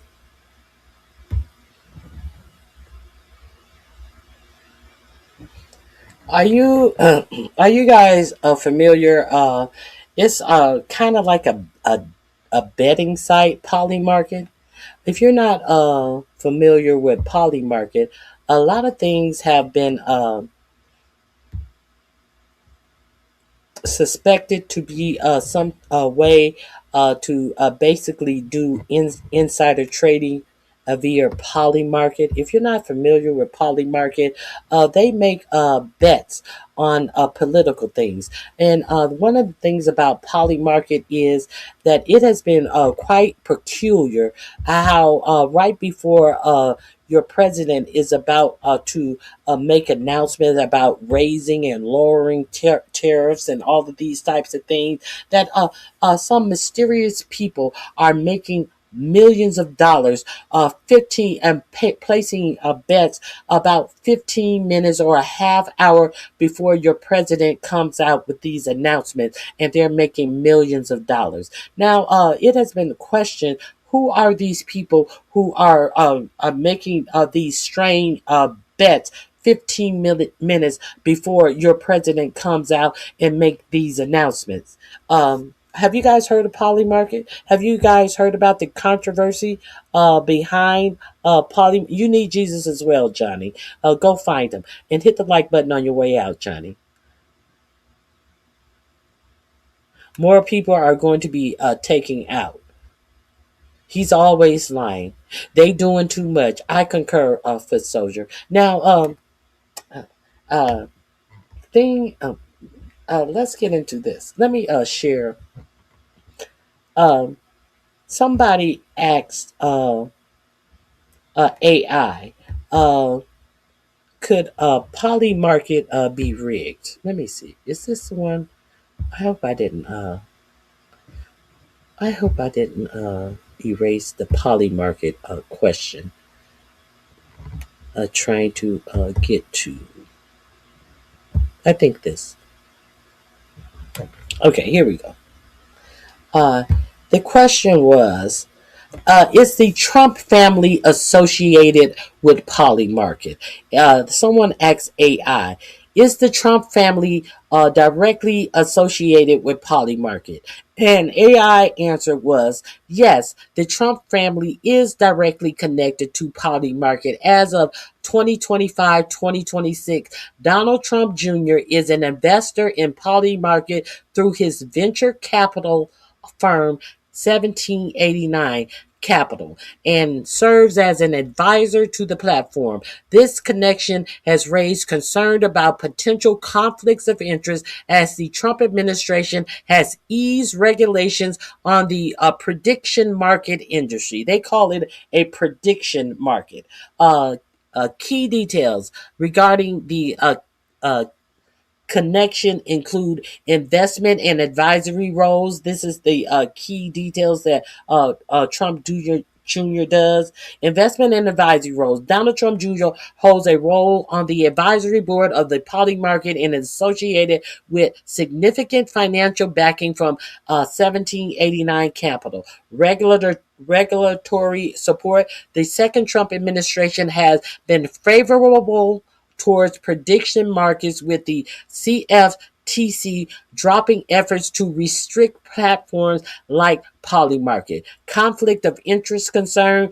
Critics have questioned the ethics of the president's family having financial ties to a platform that bets on political outcomes. Have you guys heard about this?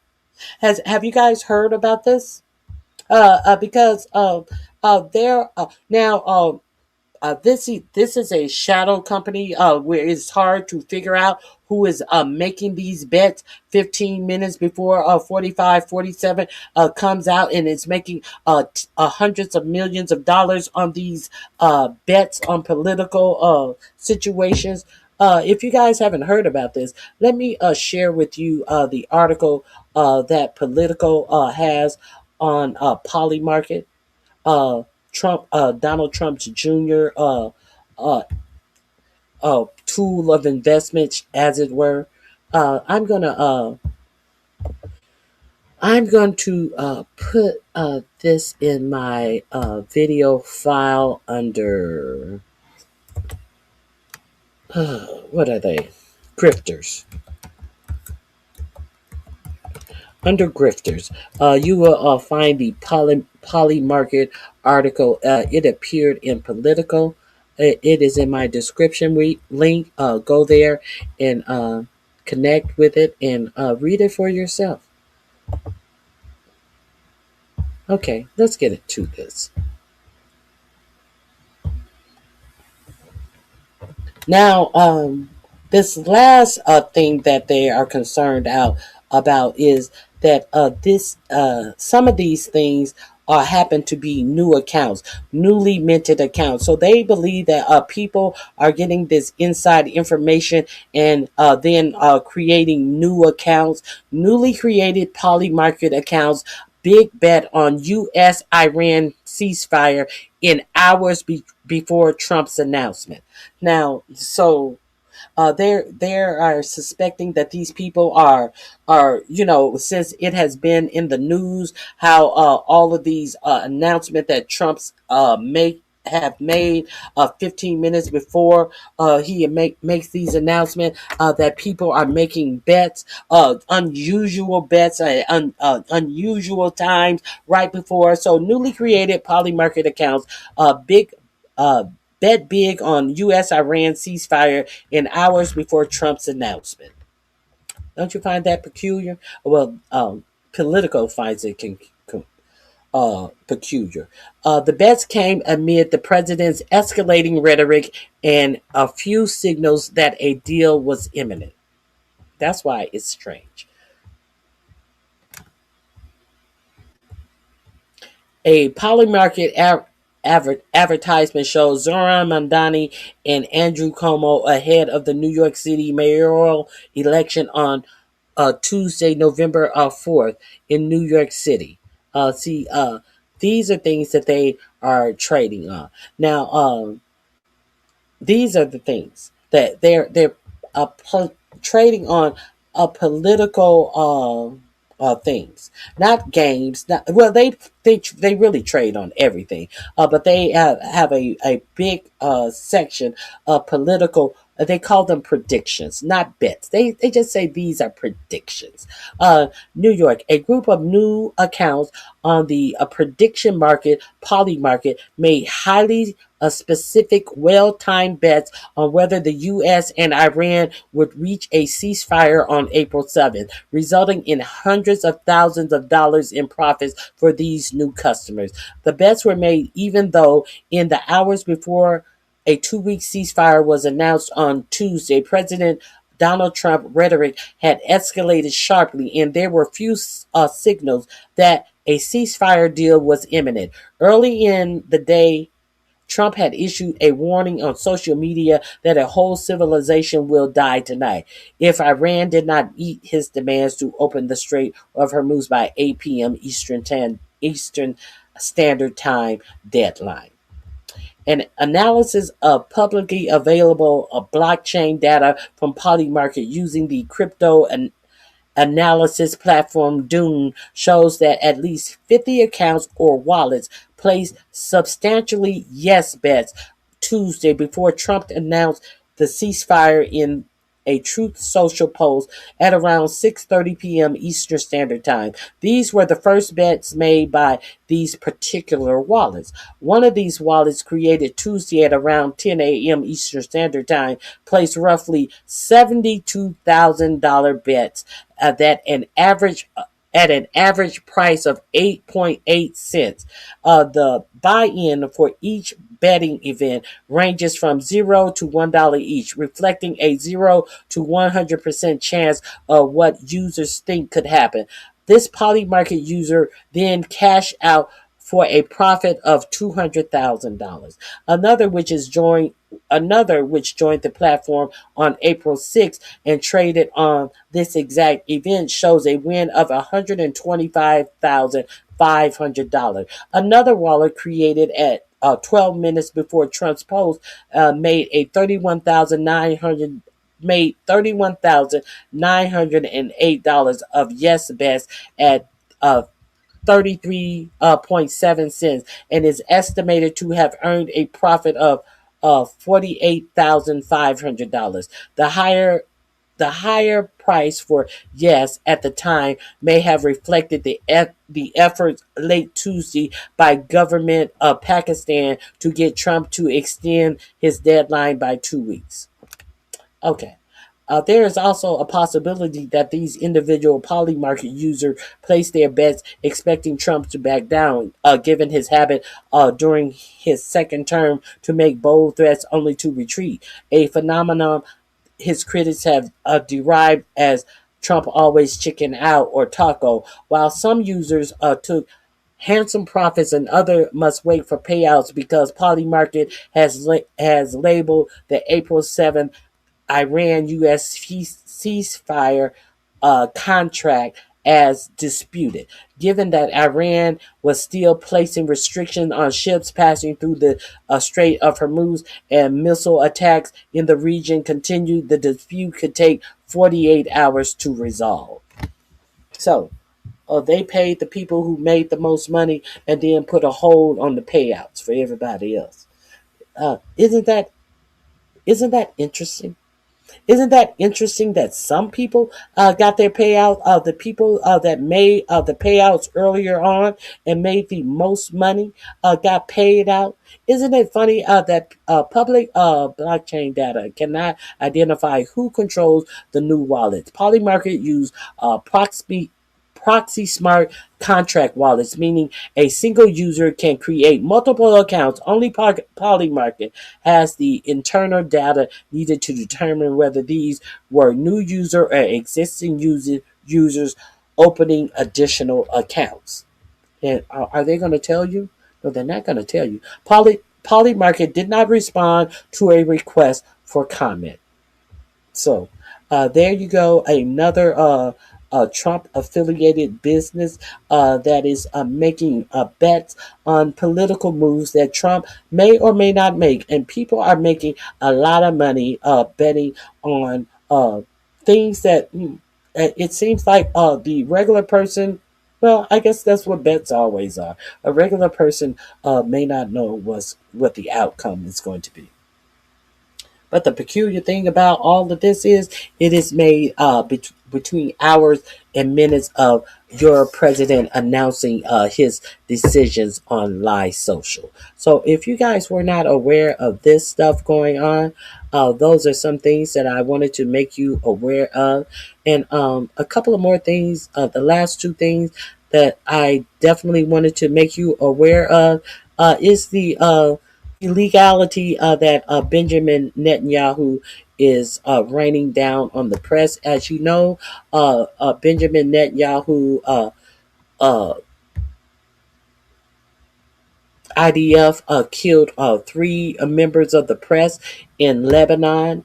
Now Netanyahu always says, they were hiding Hezbollah.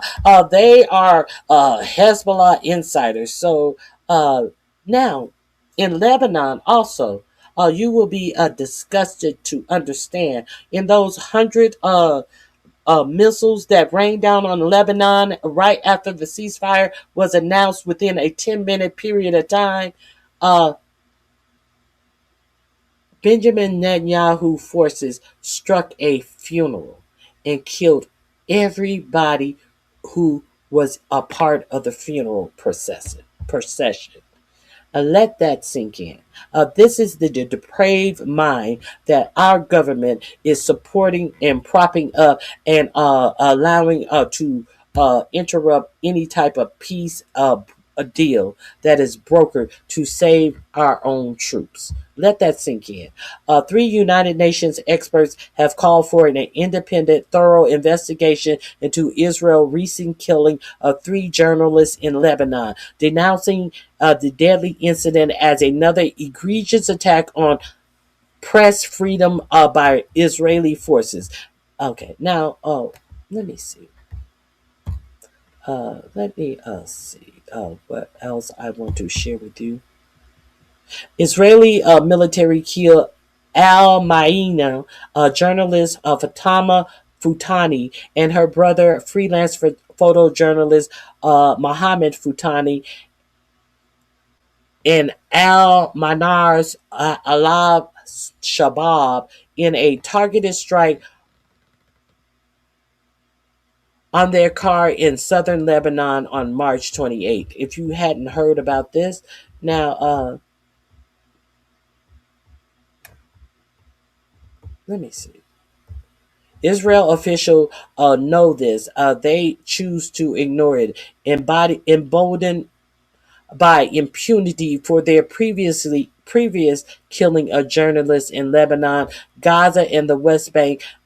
They said in February, the Committee to Protect Journalists reported that Israel was responsible for 2/3 of all killing of journalists in 2024 and 2025. Now, I think there is something else. If you're not aware of that, I'm gonna put this in my description box under war crimes. This is gonna be under war crimes, and there is another one I want to share with you as well. You notice there is no there are no journalists embedded with our troops over in Iran as well. So let me share this with you, this last one with you. about what happened over in Israel, over in the West Bank. What Netanyahu is up to in the West Bank in respect to journalists.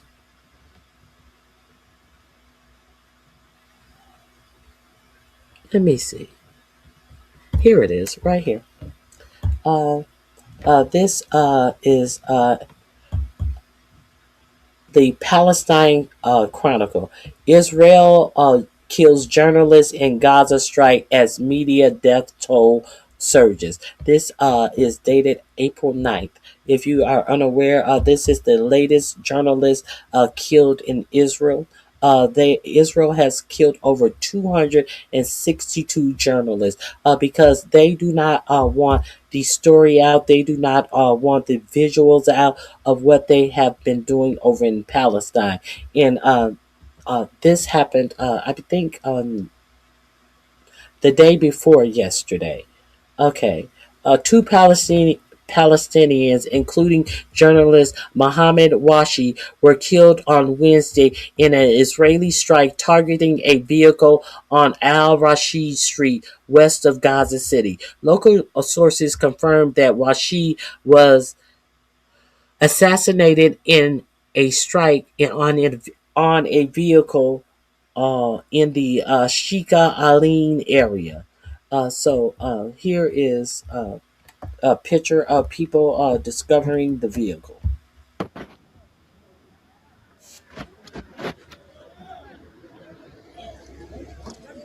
There you see the burned out vehicle right there. And look around at what were they targeting? What could they have been targeting there? Look, this is Palestine. What was the target? Did you see? Do you look around at Palestine? What could they possibly be targeting? Other than a journalist who was going to show you the visuals of what Palestine is looking like. So is the this is the people who have your who have all of your fucking military in the lurch because 4547 is afraid to do anything. Now, something did come up that I wanted to touch on a little bit about that Claude. Let me find that Claude thing that I saw. Here we go. Anthropic has decided not to release its latest AI model called Claude Mythos to the full public. Now, this version is...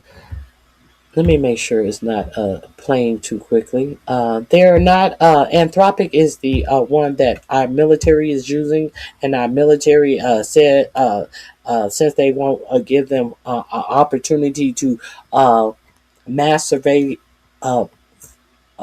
people in the United States, that they are going to give it a bad grade. But Anthropic has come up on something how Claude could be very dangerous, and so they are not going to release it to purchase by common people like you, but they are still going to sell it to different corporations and other agencies.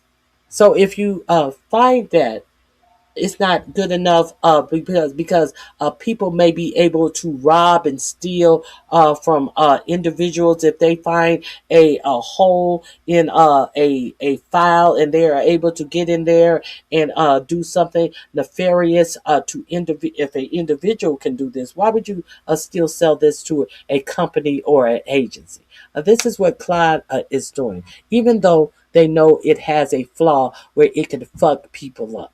I just wanted you to know about that. Let's get into it. Anthropic has decided not to release a model called Claude Mythos to the full public. Now, this version is apparently so advanced it can find vulnerabilities in a huge variety of software applications, which is both a great advancement potentially for improving cybersecurity and also a huge danger if used by criminals or others to hack into systems. For now, Anthropic is only making this system available to some of the biggest tech companies so they can test it and improve. They're making it available to the biggest tech companies. Who are the biggest criminals in the United States? Your government and tech companies. These are the biggest criminals, but they want to secure it from being used by criminals, and yet they're giving it to the biggest criminals. Well, let's continue. Improve their own system. This is in my description box. This link is in my description box under AI is alive. The fear, of course, if it falls into cybersecurity, and also a huge danger if used by criminals or others to hack into systems. For now, Anthropic is only making this system available to some of the biggest tech companies so they can test it and improve their own systems. The fear, of course, if it falls into the wrong hands, cyber criminals, spies, the fallout could be catastrophic. My next guest. So they're allowing other tech companies to improve their systems of what? Of stealing from these people who they get all of your data from. You should be very afraid. Tom Friedman lays out those concerns in his latest New York Times op-ed with the headline, "Anthropic's Restraint is a Terrifying Warning Sign." He's also the author of the best-selling book, among many others, From Beirut to Jerusalem. So, Tom, you write this is potentially as fundamental and significant a turning point as was the emergence of mutually assured destruction and the need for nuclear non-proliferation. That's a huge statement. How do you say that, and what is your biggest concern? Well, Anderson, our economy now, all our biggest systems, our water systems, our airlines, our airports, our transportation and telecommunication systems, all run on software and operating systems, as do those of every other major economy in the world that we are interlinked with. And if basically we now have a software that not only is fantastically good at writing new code, but it turns out is fantastically good at finding bugs in your own code or other people's codes. That tool, that power now can be used all over the world.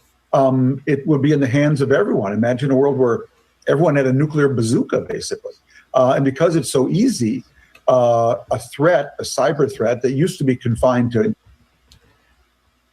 Anthropic warns that its latest AI model could allow hackers to attack every major operating system and web browser. Now, what was it that on the eve of this annihilation of a civilization came out? It came out that Iranian hackers had been gunning for the America electrical grid and water sources, and not the lakes and rivers, your actual water systems. And that was not widely reported, even though there was a advisory, there was a warning sent out by your federal government. But do you remember any news entity sharing that story with you? As Kash Patel had fired all of the people who were familiar with the hackers and the cyber security people who were familiar with how Iran hackers worked, as they were fired by Kash Patel. So if you did not know, Anthropic, now Pete Kegbreath, is mad that they won't let Anthropic be used to autonomously kill people. He declared them a something in the defense chain, which I forget what he declared them. He declared them something that should not be used in the defense chain. They lost their appeal on that ruling. But they are still using Anthropic in the military right now. So I just wanted you to know this, at least this CEO and creator of Anthropic is alerting users and people who they are allowing to use their AI, what their AI can do. But the scary part is he's still allowing people to use this AI that can do these things. Anthropic is still being used in your Pentagon. He's still giving this AI out to other tech companies, talking with some Pollyannic view that these evil people who wants to control the world and control the population is going to do the right thing with this AI that can do all the things that he's warning you that they can do. These people who don't, who cannot quickly tell you if humanity should survive, like Peter Thiel. So I dropped the link in the description box. It's under AI is Alive. I'm gonna play a little bit more of this, and then I may or may not see you tomorrow. Intelligence organizations, big companies, was very hard and very expensive to do, is become really cheap and really easy. And that's why Anthropic. Yeah. And Anthropic, what they've actually said, what they've disclosed is that, quote, they say the vulnerabilities this program it has spotted have in some cases survived decades of human review and millions of automated security tests. I mean, that's mind-blowing that all the current, humans looking at it and all the current, AI security tests that they have run programs through and software through, all of it still had bugs that were detected by this new powerful AI. Well, this is a point that my technology tutor and partner in this column, Craig Mundy, keeps making, that these AI capabilities, they're coming so much faster than people realize. And that we aren't, as Craig says, birthing just a new tool. Anderson, we're birthing a new species. It's not carbon-based like we are, but silicon-based. But it is a new species that we're going to have to learn to control and collaborate before it makes us its pet. So this is the front end of a really big problem. Well, regulation, control is not a word that this White House is very interested in terms of artificial intelligence. Anthropic is probably one of the few AI companies, Dario Amodei, who left OpenAI years ago with his sister and several others to form Anthropic. They're probably the most kind of safety forward.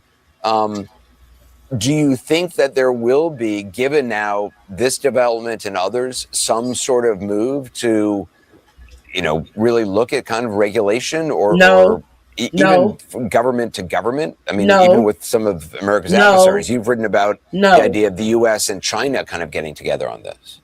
Well, I think, Anderson, this is the front end of a fundamentally new problem we have as a species, okay? So I started out in journalism, you started out when the world was connected. During our tenure with the internet, the world became interconnected. What's happened today is the world has become interdependent, okay? As my teacher, Dov Seidman, likes to say, interdependence is no longer our choice, it's our condition.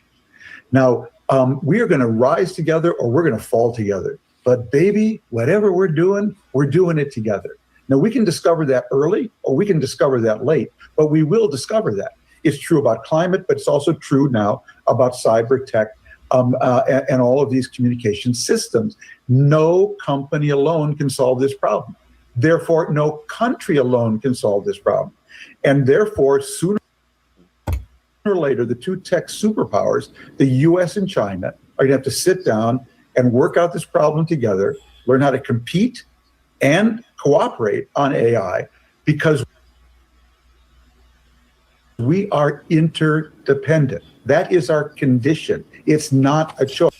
But the thing about the U.S. use of AI, they are using this Palantir, and Peter Thiel says that democracy is not ready to keep up with computer computer system and technology. So therefore, democracy should be done away with. Peter Thiel has also said that people who do not agree with the growth of technology should be left behind. How will you leave these people behind? Okay, so Peter Thiel has contracts in the highest part of our government, in every government agency, from the FBI, CIA, DOA, DOJ.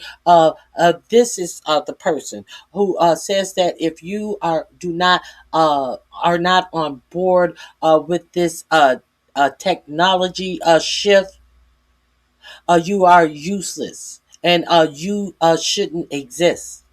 Only people who are believers in this technology. So how are we going to come together with China when we are rewarding people who don't believe in the extending or doing anything for mankind unless they believe a certain way? So that's all I have for you guys today. All the links are in my description box. Please hit the like button on your way out, and I hope you have now AI. What is next? I'm telling you, foot soldier. This is people try to pretend and make you believe that AI is all this, that, and the other. They are trying to eliminate the population. In my opinion, the AI is all about population control and controlling your mind to make you accept a certain type of life, a lifestyle of being subservient to billionaires, and that's all they need you for. So I appreciate you guys coming in. Hit the like button, share the video out, leave a comment in the comments section after the video is done. I always read my comments, so leave me a comment, and I appreciate your support, and I hope you have a fabulous remainder of your day. I'm out of here.